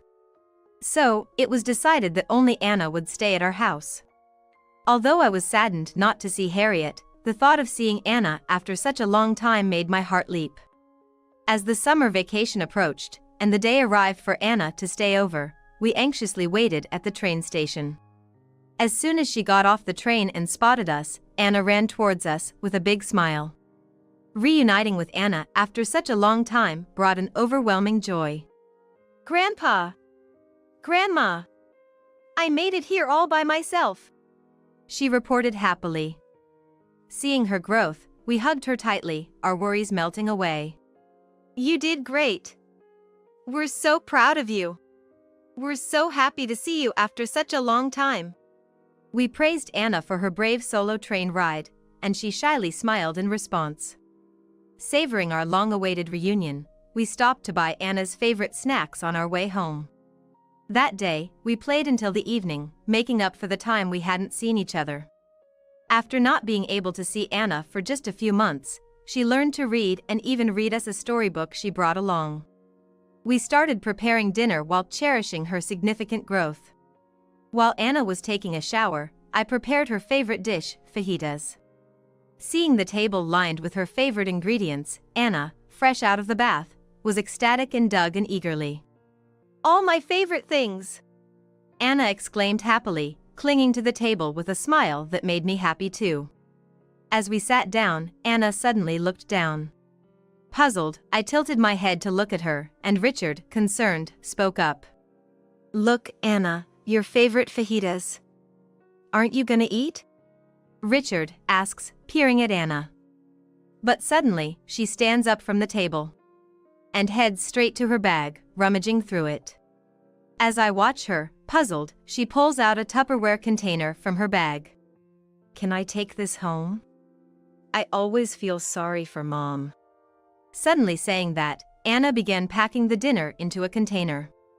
Seeing me puzzled about why she needed to do that, Richard quickly asked for an explanation. What do you mean by that? Can you tell us? Anna, looking sad and casting her gaze downward, stumbled over her words in response to Richard's gentle inquiry. Mom gets yelled at by Dad if she eats. She says she can only eat leaves. I was left speechless by Anna's unexpected words. What could have happened to Harriet and her family during the time we couldn't see them? Unable to comprehend Anna's words, Richard suddenly stood up from his seat. Sensing something was amiss, he grabbed his smartphone and wallet and hurried out of the house. Wait, where are you going? I hurriedly tried to stop Richard as he dashed out of the house, calling out to him. But Richard, without changing his expression, picked up Anna and began hailing a taxi. Hurry up. We're gonna go talk to Thomas right now. After saying this, we hurriedly got into a cab that arrived a few minutes later. Richard, gripping my hand strongly, seemed unable to hide his surprise at the sudden turn of events. He reassured Anna, who was anxiously fidgeting with her fingers between us, telling her it was going to be okay. At that moment, Richard took a deep breath and looked at Anna. Grandpa and Grandma are going to give Mom and Dad a surprise visit right now. Can you help us so we can rescue Mom? Richard said, looking directly at Anna, who lit up and nodded eagerly at his words. Watching them, I took a deep breath and decided to change my mindset. Such a small child shouldn't have to be this sad. I repeatedly assured Anna that everything was okay as I comforted her. Do you know of any place in the house, like in the garden or something, where we can see inside? Can you tell us? Richard asked gently, and Anna, as if remembering something, nodded vigorously. I know. I'm really good at hide and seek, she declared confidently, puffing out her chest, and Richard hugged her tightly. About an hour later, we arrived at the house and decided to observe the inside from behind the exterior wall. The lights inside seemed to be still on, and we could see into the living room. Anna, with excited breaths, guided us, saying this way. We ran to a spot in the shadow of the trees in the yard, smartphones in hand. Anna, perhaps finding the outdoor hide and seek fun, beamed with joy. My heart ached seeing her like this, and I hugged her protectively. Our hiding spot was right in front of a small window covered with a screen. We could clearly see into the living room, and Richard quickly got his smartphone ready. Suddenly, we heard a loud voice yelling from inside the house. Richard pointed his smartphone towards the source of the noise and started recording a video. It appeared that Thomas was yelling at Harriet inside the house. A chill ran through my body as I saw Harriet, who looked like a completely different person from before. Her once glossy long hair had turned into an unkempt, tangled mess. Moreover, she had become terribly thin, her face pale and drawn. As I stared in shock, Richard frowned with frustration, continuing to record the scene. Thomas's yelling was loud enough to reach us outside, causing Anna to tremble. It seemed to be a regular occurrence. That our beloved daughter and granddaughter were subjected to such cruelty was infuriating. I bit my lip in rising anger. Then, as Thomas's voice grew louder and he raised his hand at Harriet, Richard dashed out. Stop it right now. What are you doing? Richard shouted towards the window, drawing Thomas and Harriet's attention to us. What? Why are you here? Thomas began to panic. Seizing the moment, Harriet unlocked the screen door and threw herself into my arms. She had become so frail that I hesitated to embrace her. It's not what it seems. There's a reason for this. Thomas, realizing he was at a disadvantage, started making excuses, but Richard glared at him. Be quiet. None of that matters now. Our daughter's life is the top priority. Richard yelled back, his voice raising in anger, leaving Thomas pale and lost for words. I stepped forward protectively in front of a frightened Anna and Harriet. Meanwhile, Richard kept watch to make sure Thomas didn't do anything. We watched as an ambulance arrived and took Harriet to the hospital. Immediately afterward, Richard contacted the police to report that his daughter was a victim of abuse. The police arrived promptly, and Richard provided them with the video he had recorded. As a result, Thomas was arrested on the spot and taken to the police station. A house search began, and Anna gave testimony that Thomas had been regularly hitting Harriet. Inside the house, the police found Thomas's diary, which detailed his regular abuse of Harriet. The diary revealed his dissatisfaction with Harriet not returning to her pre-pregnancy figure after giving birth to Anna. Thomas had been forcing Harriet to follow an extreme diet, monitoring her weight daily, and controlling her meals rigorously. The diet included things like only 3 leaves of lettuce per day. It was then that we finally understood the meaning behind Anna's earlier statement about only being allowed to eat leaves. Initially, Harriet resisted and showed defiance to Thomas, but she would be beaten if she ate anything other than the diet food. Frightened, she eventually complied. Thomas's diary even mentioned how Anna tried to intervene to help her mother, and got hit for her efforts, leading to Harriet no longer resisting. From the police, we learned the extent of the terrible ordeal Harriet and Anna had been through. The regret was unbearable. According to the police, Thomas was deeply remorseful.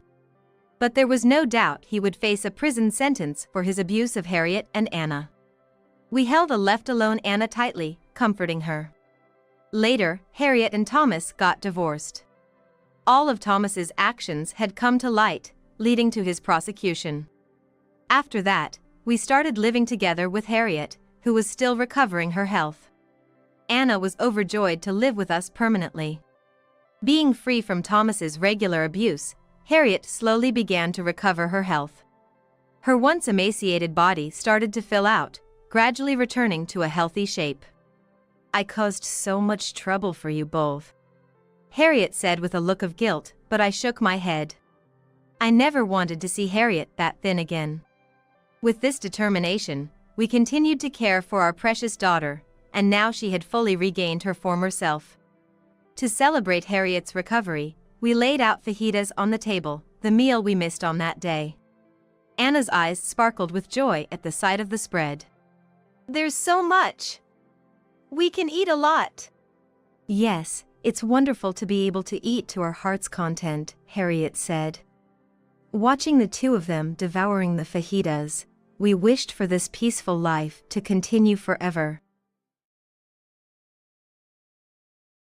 I'm getting remarried to a new bride. Thanks for everything up to now. Jack said this with a cheerful smile. Standing next to him, his mother-in-law also added with a full smile.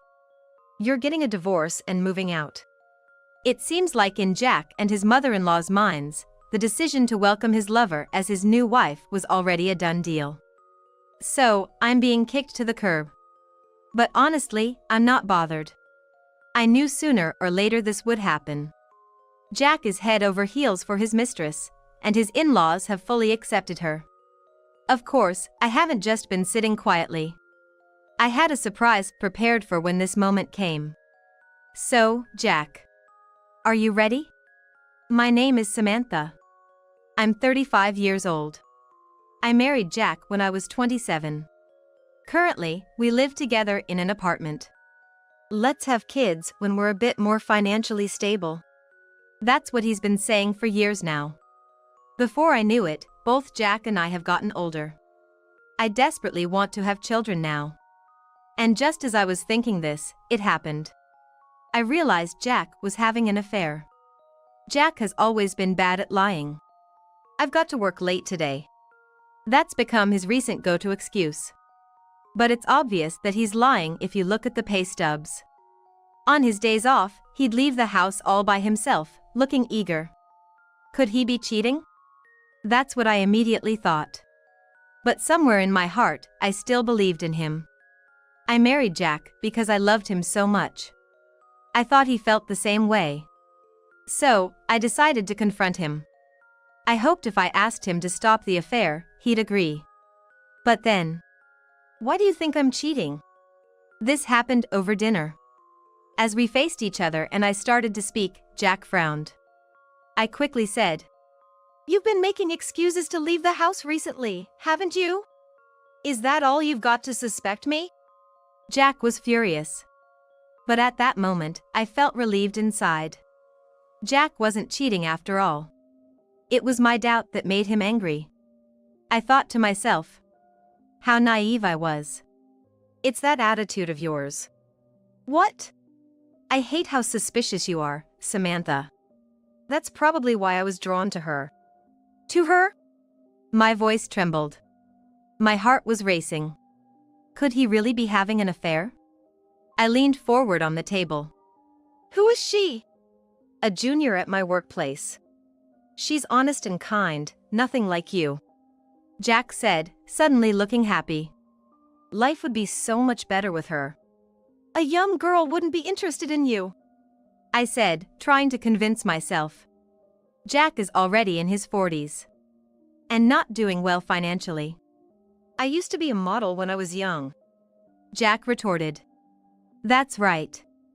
Jack had a brief stint as a model in his youth. He's told me this story many times. He's still tall and hasn't lost his figure. His features are handsome. He could pass for someone in their late 20s or early 30s. But at his company, his real age is known. As I was thinking, Jack declared, How can I be with a wife who doubts me this much? It's divorce, divorce. He thrust a piece of paper at me. A divorce paper. Is this a joke? I'm serious. Goodbye, Samantha, he said, and walked out of the house. Would he stay at a friend's house, or? I held the divorce papers, feeling dejected. The next early morning, Jack returned. Maybe because of yesterday, he was trying to be quiet. He seemed to be there to grab his bag and clothes for work. Jack? What is it? He stammered, stepping back as if scared.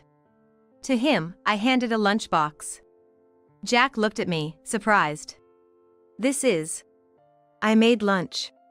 I realized I hadn't made it in a while.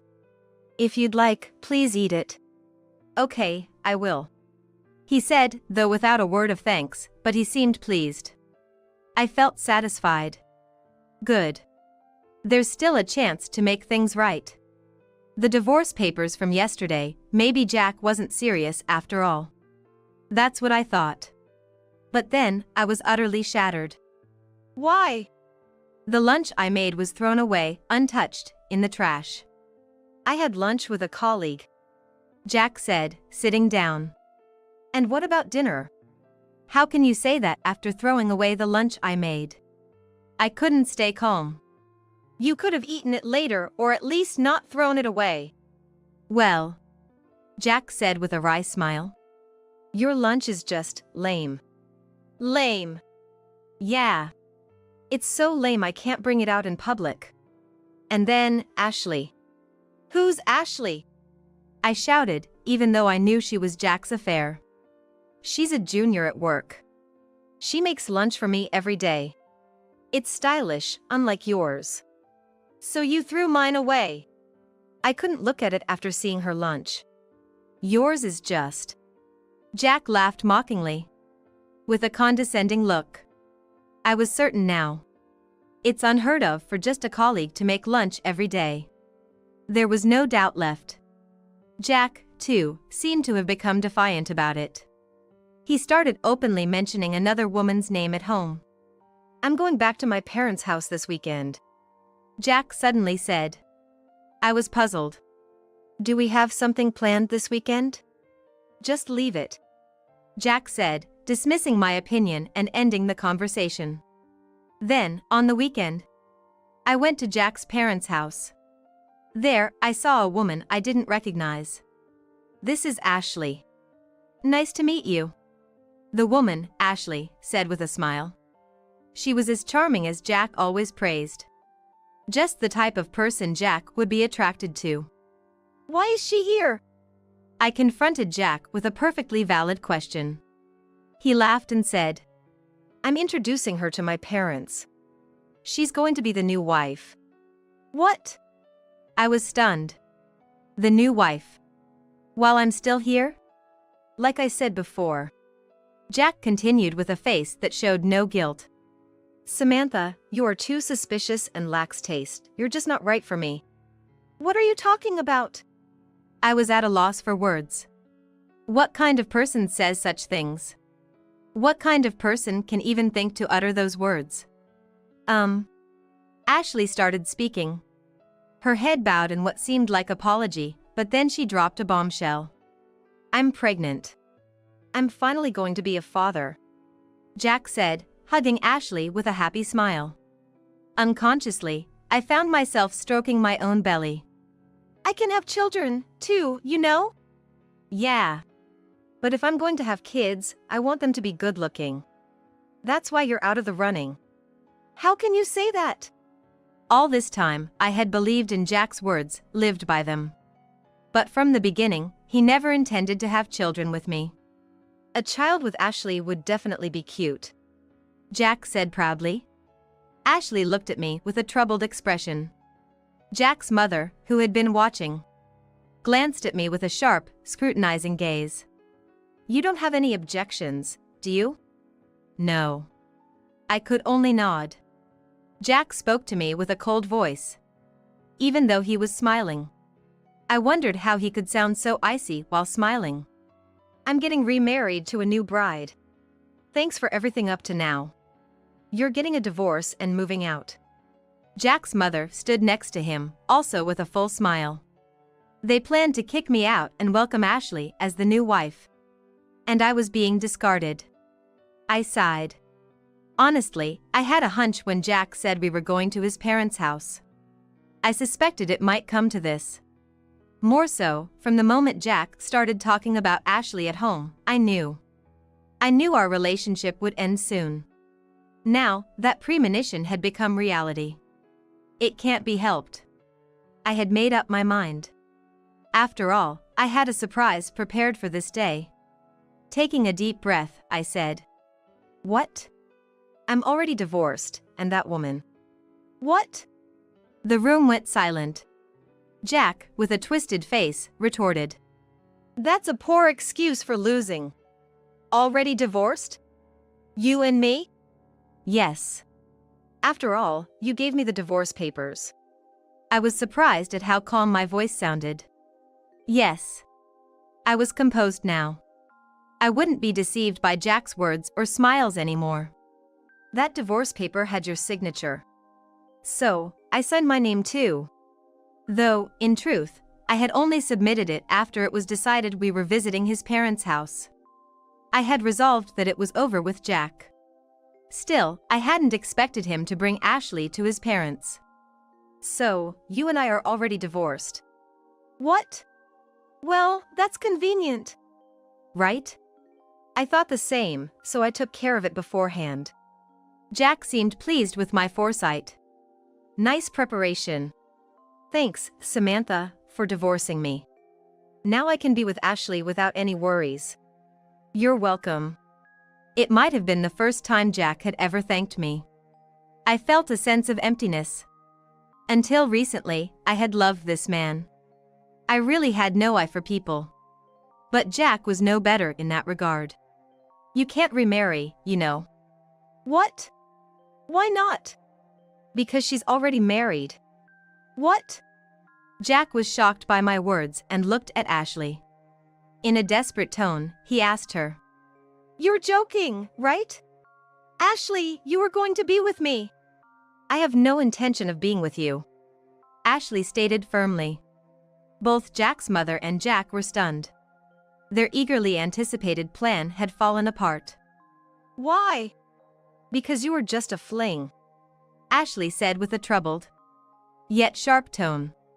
I did say I was pregnant, but I never said it was your child. You jumped to conclusions. I was wondering what to do. After saying this, Ashley looked at me. Thank you. It's good that you're a woman with your act together. No, no. I responded with a wry smile. It was like a poorly written comedy. The woman Jack had deemed worthy was already married to another man. I wondered how Jack felt now. Well, I should be going now, I said. Wait, Ashley! Ashley! Jack tried desperately to call her back, but Ashley didn't look back. Jack's mother was so shocked that her dentures almost fell out. Jack was devastated for a moment, then turned his sharp gaze on me. What's this all about, Samantha? I hired a detective to investigate. They found out she was married. By the way, about her husband. Now it was my turn to be cheerful. I said it with a sense of triumph. So, her husband is your boss. What? Don't lie. Ashley and the director never even make eye contact at work. Jack protested, his voice desperate. It saddened me. He had never been this earnest for me. They're just keeping it professional at work. I retorted, dismissing Jack's claim. Jack was holding his head in his hands. Ashley is married to the director.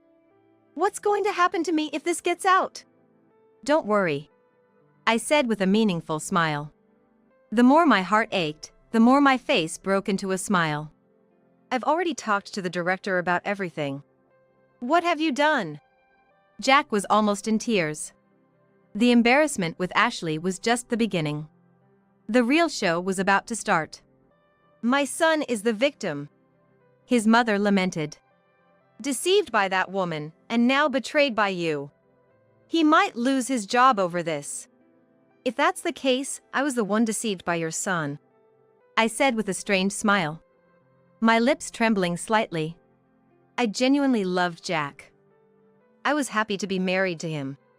The ones who destroyed that happiness were Jack, Ashley, and myself. Then, it's over. Jack chose someone else over me. I respect his decision. I see.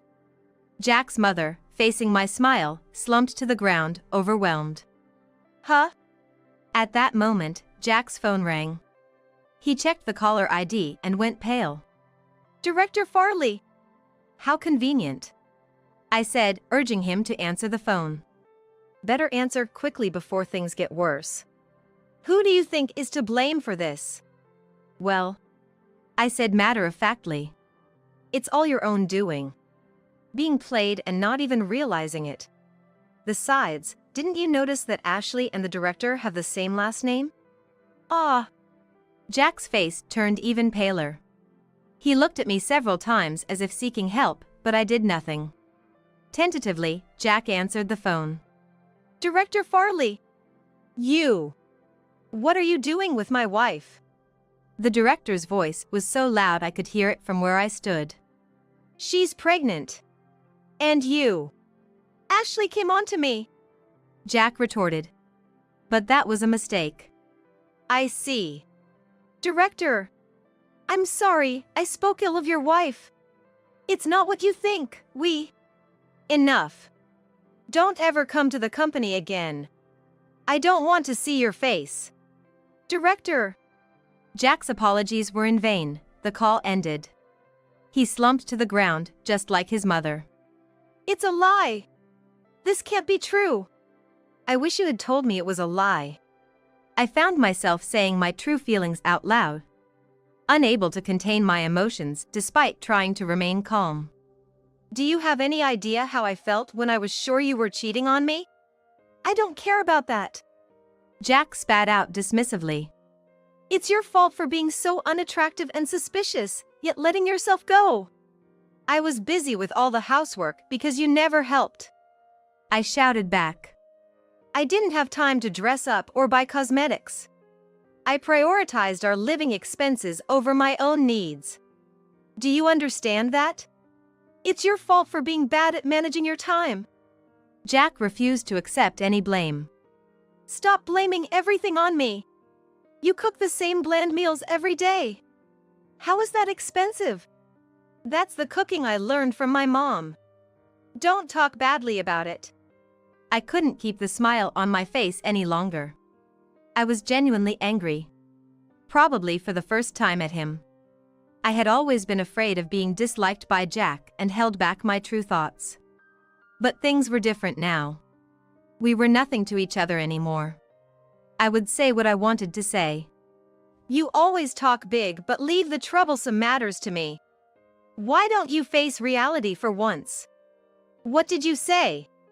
Enough! Jack's mother, who had managed to stand up, intervened, looking pained. Both of you, just go home. I can't stand any more of this commotion. Mom! Are you abandoning me too? Jack cried out in anguish, but his mother ignored him. I left the house alone, catching a taxi. Jack and I parted ways without giving in to each other. Well, with a heavy heart, I called my mother and explained the situation.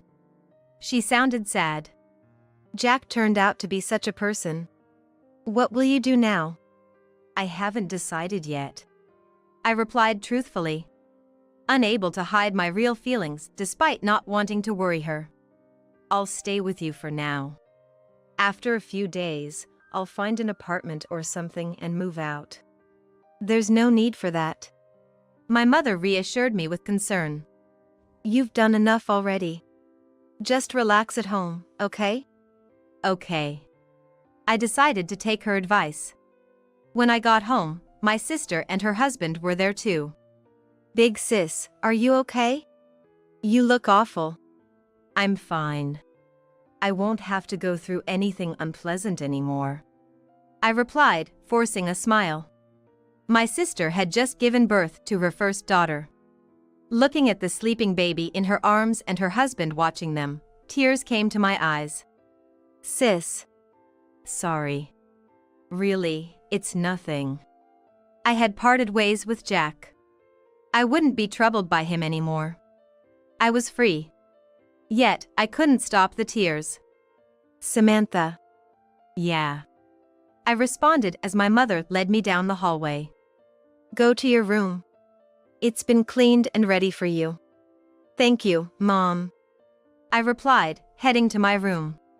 The room was just as clean and welcoming as my mother had said. It had been years since I last stayed here, but it felt as comfortable as if I had spent the previous day here. My mother must have kept it clean all this time. While feeling grateful, I lay down on the bed. For the next few days, I experienced peaceful moments. The peace was disturbed when I saw someone standing at the front door. Samantha. You're there, come out. What do you want? I asked, feeling exasperated as I faced Jack. In just a few days, Jack looked haggard. He had always relied on me for housework and clearly couldn't cook for himself. His disheveled appearance suggested he might have lost his job too. Yet, he still spoke in that sweet tone. Samantha, can't we start over? What? His tone used to charm me. But now it just made me shudder. To think I was deceived by such a man and lived with him. In that moment, I realized I had no feelings left for Jack. Don't say things you don't mean. I replied sternly. But Jack didn't give up. I want to start over. The thing with Ashley changed me. I won't cheat again. Let's go to another town and begin anew. Oh, really? I was incredulous. How could he so effortlessly say things he didn't mean? I saw right through Jack's intentions. He still saw me as a convenient housekeeper, nothing more. That's why he wanted me back. Nothing else. He didn't care about me at all. What happened to Ashley? She got a real talking to from her husband. Turned out he's not even sure if the baby is his, so she got kicked out. Oh, how fortunate for you. I said sarcastically. Now you can be with Ashley. She was just using me. There's no way I can be with her. Jack exclaimed, making himself out to be the victim. Even now, he was trying to use me. She got what she deserved. And she'll probably just deceive another man. It's infuriating. I hope she doesn't find anyone else," Jack said with evident hatred. It seemed that he had shifted all the blame onto Ashley. And because of this, he didn't see himself as at fault. He had the audacity to try to come back to me, showing no signs of learning from his mistakes. "Sorry, but I made my intentions clear. I can't live with you anymore. I've come to despise you from the bottom of my heart." "Don't be so tough, Samantha. You still have feelings for me, don't you?" I was speechless at his self-conceited words. How could he still harbor the illusion that I had any lingering feelings for him? "I'm serious. I really do hate you." "Samantha!" Jack stepped closer. And I shouted, "Mom! Call the police!" "What, Samantha?" "I can't deal with you anymore. We're over. Understand?" I heard my mother's footsteps approaching. Neighbors, alerted by my loud voice, started to appear, all glaring at Jack. "I'll come back." "Don't bother." After that, Jack didn't show up in person, but called incessantly. "I want to start over. Samantha, live with me again." "Are you joking?" "I'm serious. I can't live without you." He was right in a way. He never helped with household chores. During his single days, it seemed that his own mother took care of everything for him. By the way, I remembered something. Once, I went back to the apartment. Not for Jack, but to retrieve my belongings. There, I stumbled upon Jack and Ashley arguing. "So, I've left my husband. I'll be with you now." "Don't joke. You were just kicked out." In that manner, Jack and Ashley were causing a commotion. Ignoring them, I was about to leave, when Jack noticed me. "Samantha! You came back." I stopped him. "I'm just here for my things." "You came because you're worried about me, right?" "Wow, how conceited can you be?" Ashley muttered in disbelief. Jack turned to scold Ashley, then focused on me again. "Samantha, let's live together again. We'll remarry, and this time..." "I'll call the police if you come closer." Jack faltered but quickly recovered. "Please, Samantha, forgive me. I'll help with chores and never look down on you again. No more cheating." "That's for sure.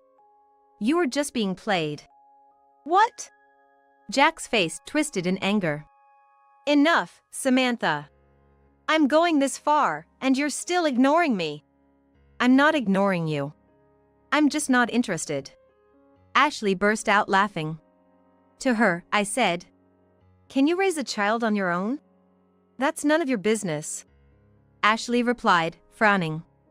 The charm and ease she had shown at Jack's parents' house were gone. "Sure." I nod. "Let me just say this. I couldn't have kids of my own. That's why I'm envious of you," Ashley says, putting her hands on her hips. Her eyes were challenging, sizing me up. But really, I was the one who should be doing the assessing. "That's why I'm worried about your baby. Leave me alone," she retorts, clearly annoyed, and gently rubs her belly. "I'm gonna raise this child in my own way. Is that so?" I smile, relieved. Ashley might have trouble in her relationships, but she seemed prepared to be a mother, at least. "That's good to hear. You don't need to worry about me. See ya," she says and briskly walks away. Meanwhile, Jack is yelling, "Don't ignore me. "Samantha, Move aside. I need to get my stuff." Samantha!" Jack tries to garner sympathy with a pitiful voice, but I snap at him. "Move." "Whoa!" he says, frightened, and steps aside. I entered my former residence. There was no sense of nostalgia, just familiarity with the layout. I easily navigated the rooms and collected my belongings. When I stepped outside, Jack was standing there, looking lost. I glanced at him and left the apartment. I decided to settle down at my parents' place. Being the eldest daughter, I knew I'd eventually have to return to take care of them. It made sense to get used to living there again. Now, I help with household chores and the garden. Sometimes, my sister and her husband visit with their daughter. She's so cute, I say, laughing yet feeling a tinge of sadness inside. Not having children of my own was still a painful reality for me. Hey, do you remember Steve, our childhood friend? My mom asked one day. Speaking cautiously. What happened to Steve? Well, he's still single. How about meeting him, just the two of you? Mom. I say with a bitter smile. I appreciated her concern. But I was done with marriage. Wouldn't it be a bother for someone like me to be with Steve? But you know. Mom leans in. Steve mentioned wanting to see you when he heard you were back. Really? I responded in surprise. Steve was chubby since childhood and frankly, not very good-looking. But he was attentive and kind. He's now teaching at our old middle school. I'm not sure. I was ambivalent. I wanted to meet Steve. But the idea of it being a setup felt odd. A few days later, I found myself walking through a mall in the neighboring town with Steve. I'll carry the bags. It's okay. I reply, feeling a bit embarrassed and unintentionally being curt with Steve. But Steve, always gentle, accepts me as I am. Though he looks different from the person I remember. He's slimmed down, taller, and has a more dependable presence. Sorry, Samantha, for inviting you out so suddenly. About that. I start as we take a break at a cafe. After ordering, I finally voice my question. Why did you want to meet me? Well. Steve hesitates for a moment. Then sets his face with determination. When I heard you got married, I was shocked. That's when I realized I had always liked you. Steve. An awkward silence falls between us. Unsettling but not unpleasant. It feels strangely nostalgic to be attracted to someone. After dating Steve for 6 months, we got married. Unlike my flashy wedding with Jack, Steve preferred a quiet ceremony with just close family and friends. I liked that idea too. Since my parents' home is nearby, I can visit them almost every day. Steve is a hard worker, beloved by his students. So, one of my students. That sounds tough. I reply, laughing together as we gather around the dinner table. Featuring vegetables from our garden. We stock up on meat and seasonings during weekend supermarket trips. Our new life's rhythm gradually falls into place. Samantha. What's up? Have you thought about kids? Oh. I pause, realizing. Steve loves children, and I still want them. Yeah, I've thought about it. That's good to hear. He says, smiling with relief. A year and a half later, I finally have a child. I hoped the baby would look like Steve. But instead, they're a spitting image of my mother. Causing our entire family to burst into laughter. Let's name her Kate. I like that. Steve repeatedly calls out to our child, Kate, Kate. I hold Kate and walk through the garden. With Steve by my side. Gentle, kind Steve. I wonder why I didn't choose him in the first place. Steve. What's up? Thank you for waiting for me. Samantha. Steve's eyes moisten with emotion as he pulls me into a hug. In his arms, our daughter, Kate, giggles happily. I'm sorry I didn't have the courage to speak up sooner. Because of that, you went through a lot of hardship. It was my lack of judgment. After all, that's the truth. My most important person was right here beside me all along. I'm pregnant, so give me a $60,000 gift. Madison blurted out her true feelings. How dare she come back home so boldly after stealing my fiancé? Just because she's pregnant doesn't mean she's forgiven. My father calmly repeats, "Get out." No way. I've already decided to come home for childbirth. What's wrong with a daughter returning to her parents' house? Madison, still brazen, seems unaware of the truth. She has no home to return to. Moreover, she's lost something even more important. I'm Emily Smith, 25 years old. Soon to be Mrs. Johnson. My marriage is settled. A year ago, worried about my eternal single status, my friends practically dragged me to a mixer. Honestly, it was none of their business. Because I'm not good looking. I've always been self-conscious about not having a bigger butt or a smaller nose since I was a kid. I thought no man could ever like unattractive me. But at that mixer, I met my destiny, Michael Johnson. Michael, lively in the life of the party, even talked to me, shrinking in the corner. Your name is Emily? That's cute. My heart raced so fast I thought I'd have a heart attack. Wow, Emily, you work at a good company. That means you've been studying hard since your student days. That's impressive. You're a hard worker. My less social, study-focused student days felt rewarded. It's fun to be with cheerful people. But being with calm people like Emily is more relaxing.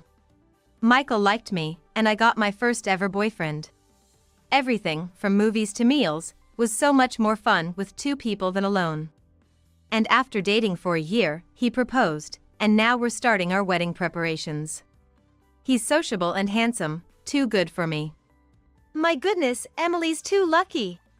When I introduced Michael to my parents, my mother first showed surprise. I thought the same, but it still hurts to hear it from her. Where did you find such a handsome guy? Walking next to you, Emily, it's embarrassing. I feel sorry for Michael. My father quietly told her to stop, and she tapped her head. Sorry, I got carried away. I can't believe plain Emily is getting married, and she brought home a handsome guy. I'm shocked. Despite looking quiet, you did well, Emily. Michael and I exchanged wry smiles. My mother has always put me down. Emily, your nose is too big. Wouldn't it be better if it were smaller? Maybe you should consider plastic surgery? Hearing this repeatedly made me hate my appearance. And I have an older sister, for years my senior, who's stunningly beautiful. Tall, with distinct facial features, she looks like a model. People often compliment her looks, and occasionally, I'd receive some spillover praise like, "You are cute too." But my mother would quickly negate it. No, we don't need flattery here. Sorry to make you feel awkward. Standing next to each other, it's hard to find something to say about this one, right? Look, her nose is big, and her legs are short. She's quite the unfortunate one compared to her sister. She seemed delighted as she put me down in front of others. I remember the miserable feeling of being exposed in public. I had a faint hope that, at least today, during the marriage introduction, she would genuinely congratulate me. But my mother was the same as always, so I just looked down quietly. I made it. Let me see Emily's boyfriend. A bright voice suddenly filled the somewhat tense living room. Turning around, there was my sister, Madison. The beautiful sister I had always been compared to. Michael's face immediately relaxed. You're Emily's sister? Michael sounded excited. You don't look much like Emily, do you? I know, right? I get that a lot. Michael and Madison laughed and chatted freely, despite just meeting. On the way back, Michael kept reminiscing about Madison. Madison was cute, wasn't she? She seems like a nice sister, lucky you. It's nice, Emily, having a beautiful sister. Oh, and your mom's beautiful too. Madison takes after her, I guess. I forced a smile, though my heart felt complicated. Your dad's really nice too. I can't believe he's prepared $60,000 for our wedding. We can have a grand ceremony. Emily's family is really blessed. Michael repeated how envious he was. Then, suddenly, Michael stopped. That's right. I'm gonna be part of Emily's family. We're getting married, after all. I'll get a beautiful sister and a kind dad. Michael's playful remark made me burst out laughing. He's straightforward and adorable. I thought he could easily laugh off my worries. But a week later, Michael said, "Let's break up." He said it so casually, like a morning greeting, and I just tilted my head, not understanding. Still smiling, I asked, "What?" "So, let's break up." What? What do you mean? Michael sighed exaggeratedly. "I mean, it's over between us, Emily. No wedding. I don't love you anymore. Actually, I never really did." He laughed heartily at his own words. "I thought it'd be nice to have a hardworking, serious, and money-making wife like you. I really felt a spark thinking Emily's the one I'll marry. But I didn't want to hear the rest. I wanted to cover my ears, but I was frozen in place. If we're getting married, looks matter, right? The thought of waking up every day to your face and thinking she's ugly today too is like torture. So, I'm marrying Madison." I had a bad feeling when Michael and Madison first met. The happiness I almost had slipped away easily. In the end, I couldn't win against the beautiful Madison. I wanted to believe this was a lie, but then Madison herself joyfully announced her engagement. "Sorry, Emily. I took Michael. I'm almost in my 30s and was thinking about marriage, so I'll marry Michael." When Madison called me to our parents' house, my mother had prepared a feast. "Madison is finally getting married. I'm happy, but it's a bit lonely," she said. "You're crying, Mom?" "Just tears of joy. Right?" It looked like a happy exchange between mother and daughter. But my dad was shocked. And rigid expression said otherwise. "Michael, as in Emily's?" "Yeah. He said he'd rather marry me." My dad, sitting in his dining chair, leaned back sharply. Almost falling, I rushed to support him. "Are you okay, Dad?" He was trembling, unable to speak. "What's with that reaction? Are you that sad I'm getting married?" Madison laughed mockingly, pointing at him, despite Dad's obvious distress. "Don't joke around. What do you think you're doing to Emily?" Dad shouted in a flipped voice. Madison and Mom laughed even harder. I could only rub my red-faced father's back. "Get out! How can you enjoy stealing your sister's fiancé? I don't want to see your face.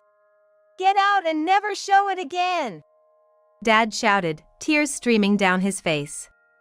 "Ugh, scary. And he's crying, gross. Honey, it's supposed to be a celebration. Stop it. Calm down." Dad glared at my giggling mother. He slammed his fist on the dining table with a loud crash. Madison and Mom flinched at the sound. "Dad, that's so unfair. You were happy about Emily's marriage, but you won't bless mine? A father discriminating between his children is the worst. I'm so disappointed in you." Madison and Mom left the house after dropping these parting words. Dad pushed the feast on the table aside, tears of frustration in his eyes. "I'm sorry, Emily." "Why are you apologizing, Dad?" "I'm over it now, it's okay." "No, it's not that. Dad was wrong. Actually." Then Dad started to speak, hesitantly revealing the truth I had never even considered. It was unexpected, but I accepted it without question. If only I had been more assertive. "Dad, it's okay. It's better this happened before the marriage. Even if we had married, he was the kind of man who would have cheated eventually. Let her have him." I tried to sound strong, but tears rolled down my cheeks. "Emily, I will always be on your side." Dad gripped my hand tightly. At that moment, I let out all the emotions I had been holding back and threw myself into his arms. Since then, I haven't seen Madison or Michael. Madison apparently moved into Michael's apartment, enjoying their newlywed life. Our family home and my apartment in the city are in New York, while Michael's place is in a neighboring state, about an hour's train ride away. The physical distance was a relief, given that Michael and I used to hang out in the city. The emotional wound was deep, but it gradually healed over time. It's been a year since that nightmarish incident, and my memories of Michael have faded to a blur. I started visiting my childhood home again, thanks to Dad's efforts, especially since Mom was there. I was getting used to a peaceful life. Then, one warm Sunday, I went to visit Dad. Dad, you love pork belly, right? I'll cook some for you. As I stood in the kitchen chatting with Dad, our calm time was abruptly interrupted. The sound of the front door being jiggled caught our attention. In broad daylight, we braced for a burglar, but to our surprise, the door unlocked and an unexpected person appeared. Ah, Emily's here. Long time no see. It was Madison. Behind her was Michael, carrying large bags. Madison, why are you here? Dad stood up, startled as if he'd seen a ghost. I told you never to show your face here again. Scary. Are you still mad, Dad? Do you hold grudges that long? Madison sat down on the living room sofa. Get out. This isn't your home. Again, my father raised his voice. But Madison just smiled smugly. Come on, Dad. Stop being angry about something that happened a year ago. It's over now. Madison gently stroked her belly with a strangely tender touch, making me feel uneasy. I'm pregnant. You're going to be a grandfather, Dad. Aren't you happy? I've decided to come back home for the birth, so please take care of me. It was clear. Madison thought that having a baby would make everything forgivable. The way she lovingly stroked her belly seemed almost mockingly spiteful. I'll let you hold the baby, Dad. Let's make up, okay? Dad, with a furrowed brow, spoke in a low voice. What's your real motive? Madison clicked her tongue in annoyance. So rude. I'm trying to make amends here. Dropping her smiling facade, Madison revealed her true intentions. I'm pregnant, so I want a $60,000 gift. It was about money, after all. I couldn't help but blurt out. I'm not interested in my sister's child. Please leave. Then Madison clung to Michael. No way, Emily's scary. Are you still mad at me? That's too obsessive, don't you think? Wait, do you still have feelings for Michael? Stop trying to steal someone else's husband, okay? Oh, but with you, I guess I don't have to worry about him being stolen. Madison and Michael exchanged glances and snickered. Feeling embarrassed, I averted my eyes from their mocking stares. Wow, you really are ugly. I'm glad we didn't get married. When you're angry, you get more wrinkles and your eyes look even worse. No benefits at all. Ugliness becomes uglier. Come on, Emily, smile. Hey Madison, leave her alone. Even if she smiles, she's still ugly. True. As my father and I remained silent, the two of them got carried away, feeling victorious. No matter how beautiful they might look on the outside, their smiles were tainted with ugliness. Their loud, obnoxious laughter was grating to my ears. After a while, my father repeated, Get out. No way. I've already decided to come back home for childbirth. Is it bad for a daughter to return to her parents' house? Hey, by the way, where's Mom? I'm hungry. Dad tilted his head in confusion. Haven't you heard? Why didn't Madison know? Dad continued. Your mother is no longer here. What? I had her leave. What? I had assumed Madison had been informed by our mother. But her reaction suggested she was completely unaware. What? That's a lie. Why? The reason was obvious, Madison herself. Despite Madison stealing my fiancé, Mom didn't mind and even blessed her marriage. We sisters had always been discriminated against by our mother, but this was too much. Even Dad couldn't forgive her. I can't believe this. Who's going to take care of me and the baby then? Bring Mom back right now. Madison, the reason for our parents' strained marriage, was still only concerned about herself. Madison, stop it. That's impossible. Why? Just ask Mom to come back and apologize. No, it's impossible. Mom isn't coming back because she and Dad are divorced. Madison choked, unable to speak. So, the kind of homecoming for childbirth you're thinking of isn't possible. It's a lie. It's not a lie. Besides, the divorce was because of you, Madison. You had the nerve to come back after breaking up our parents. Madison's face contorted as she slowly looked around the room. The flashy paintings and cute stuffed animals that were Mom's favorites were gone. The reality of the divorce hit Madison hard. What about the baby then? You'll have to take care of it yourself. You're going to be a mother, after all.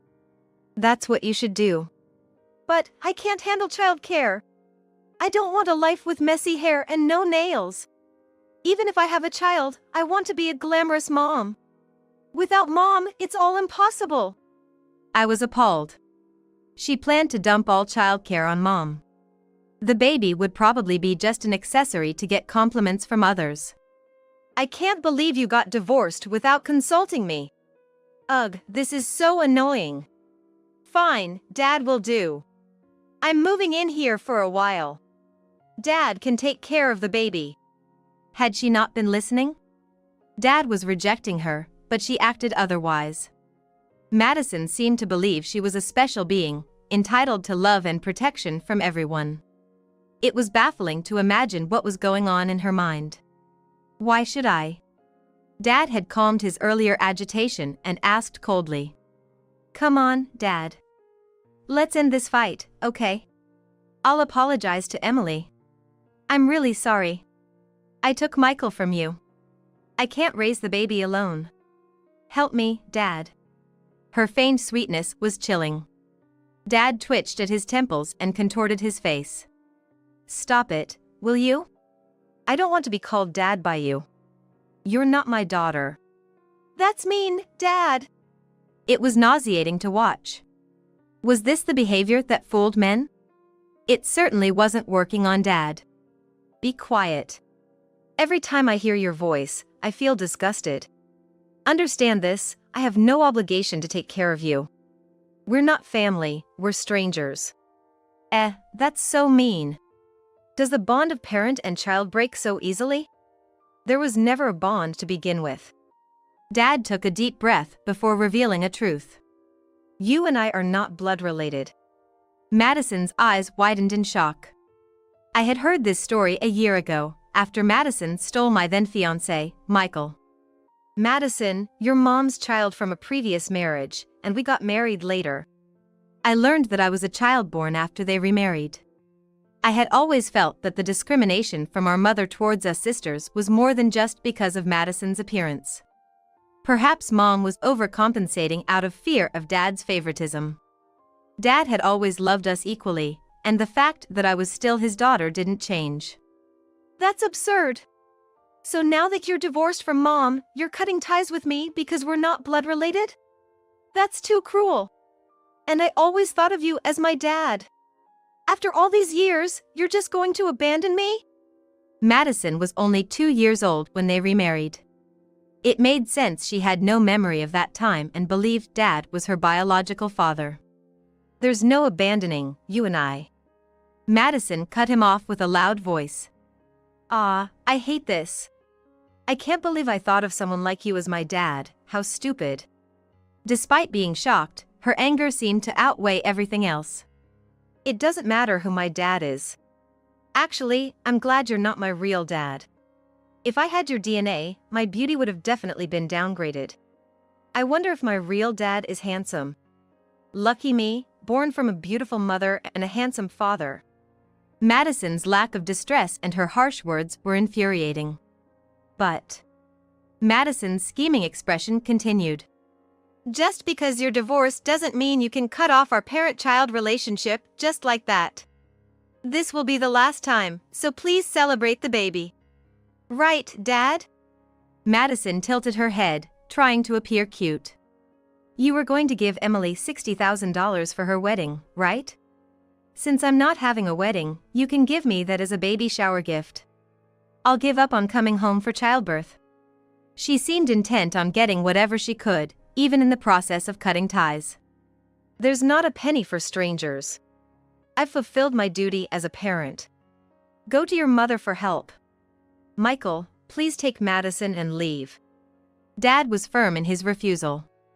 Michael, who had been quiet, finally spoke up. That's not right.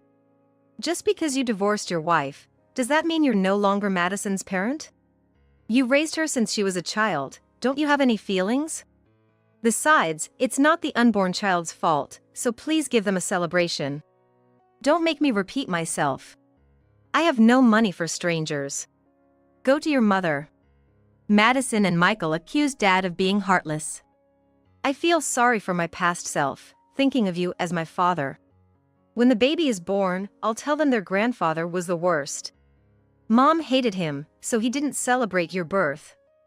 Madison and the baby will always resent you.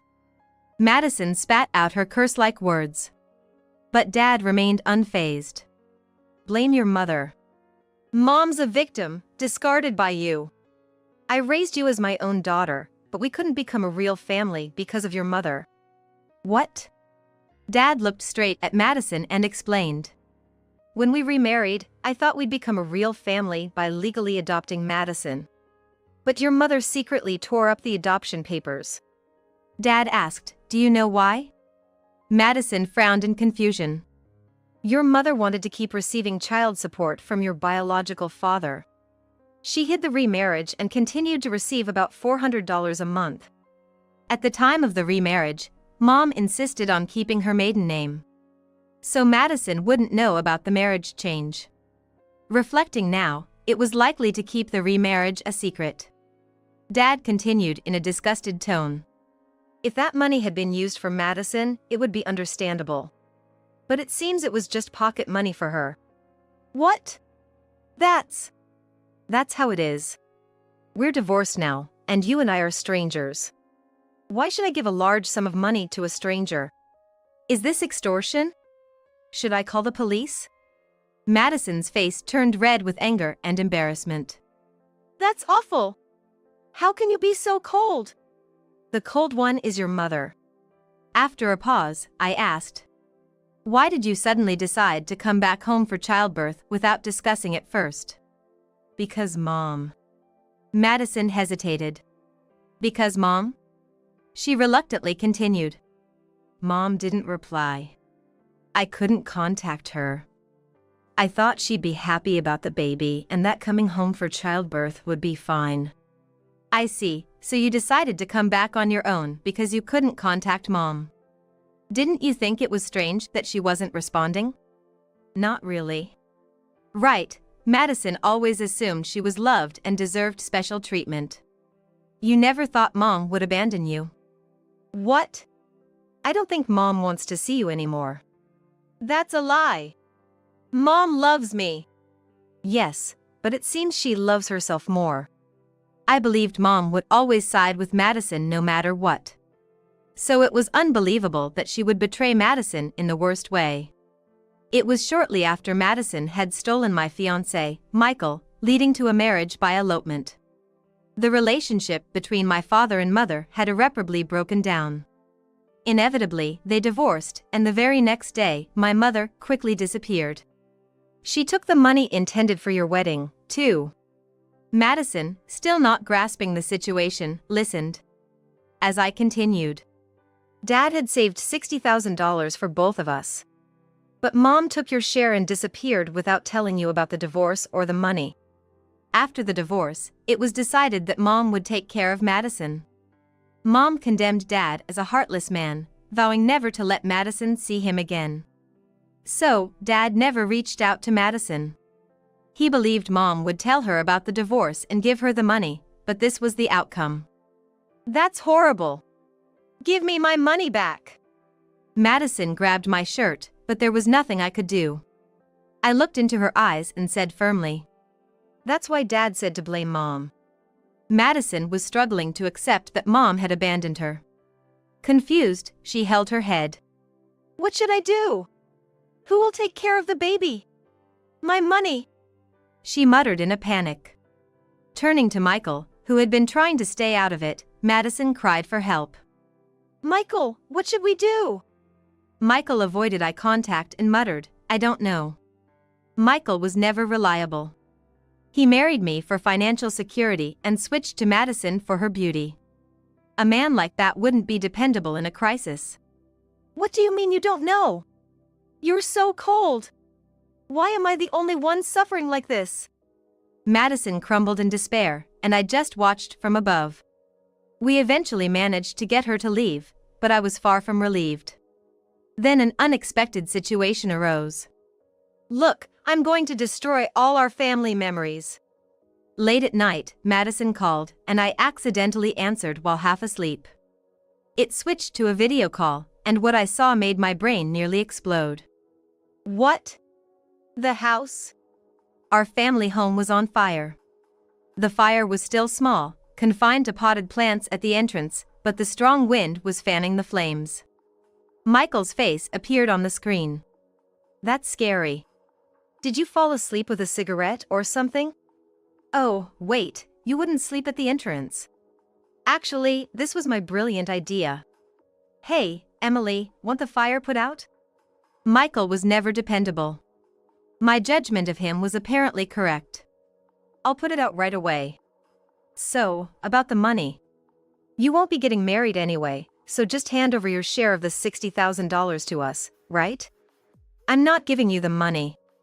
Oh, don't care what happens to your dad in the house? Such a heartless daughter. You're mistaken about something. Nobody lives in that house. What? Unfortunately for them, Dad is right here with me. Looking at the video call screen. Why not? Because Dad moved in with me. We thought you might bother us, but we never expected you to do something this dangerous. It was a good decision to move. Lies! Someone's living there! What? That can't be. As we spoke, the fire grew stronger. Suddenly, the front door opened. Mom? It was my mother who emerged from the house. Apparently having been asleep inside when the smoke crept in.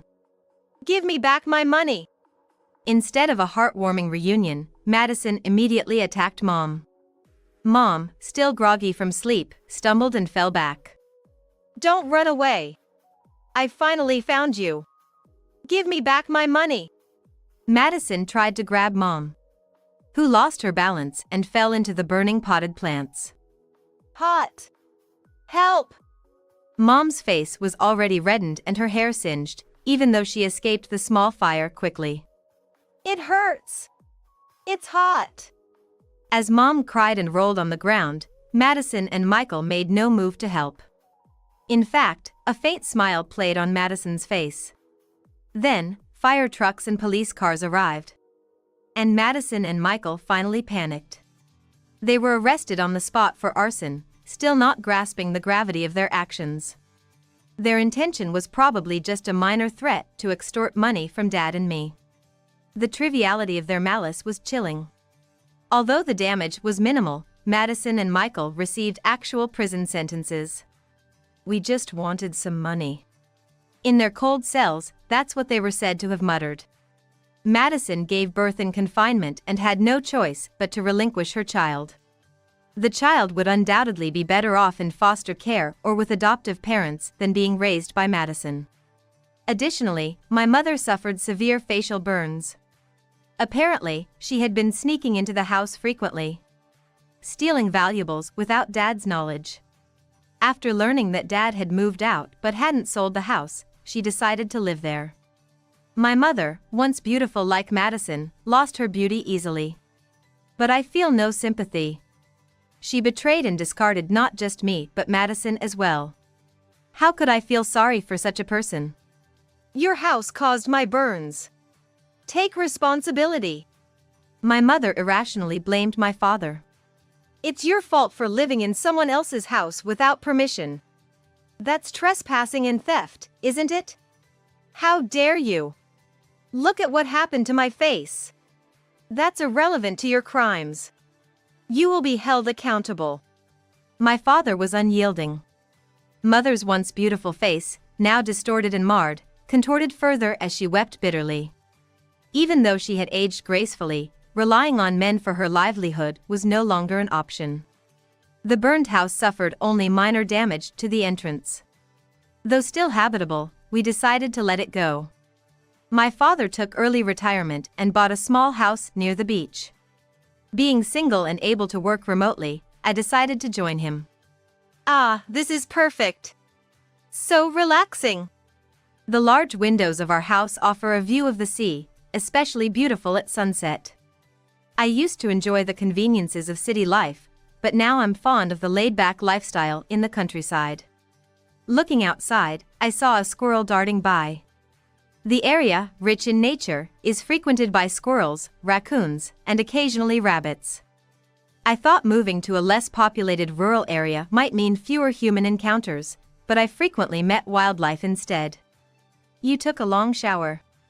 Get ready, he'll be here soon. And it wasn't just wildlife I encountered. I also met a wonderful man. We planned to work together in the garden.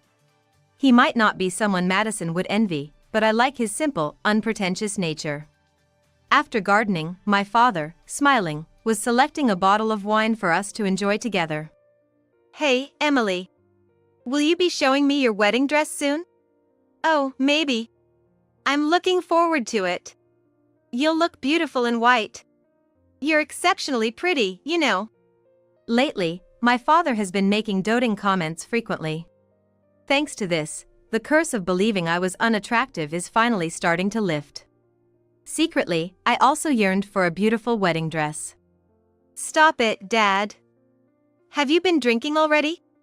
I felt my face warm slightly. My father chuckled mischievously. Our life was simple yet filled with happiness.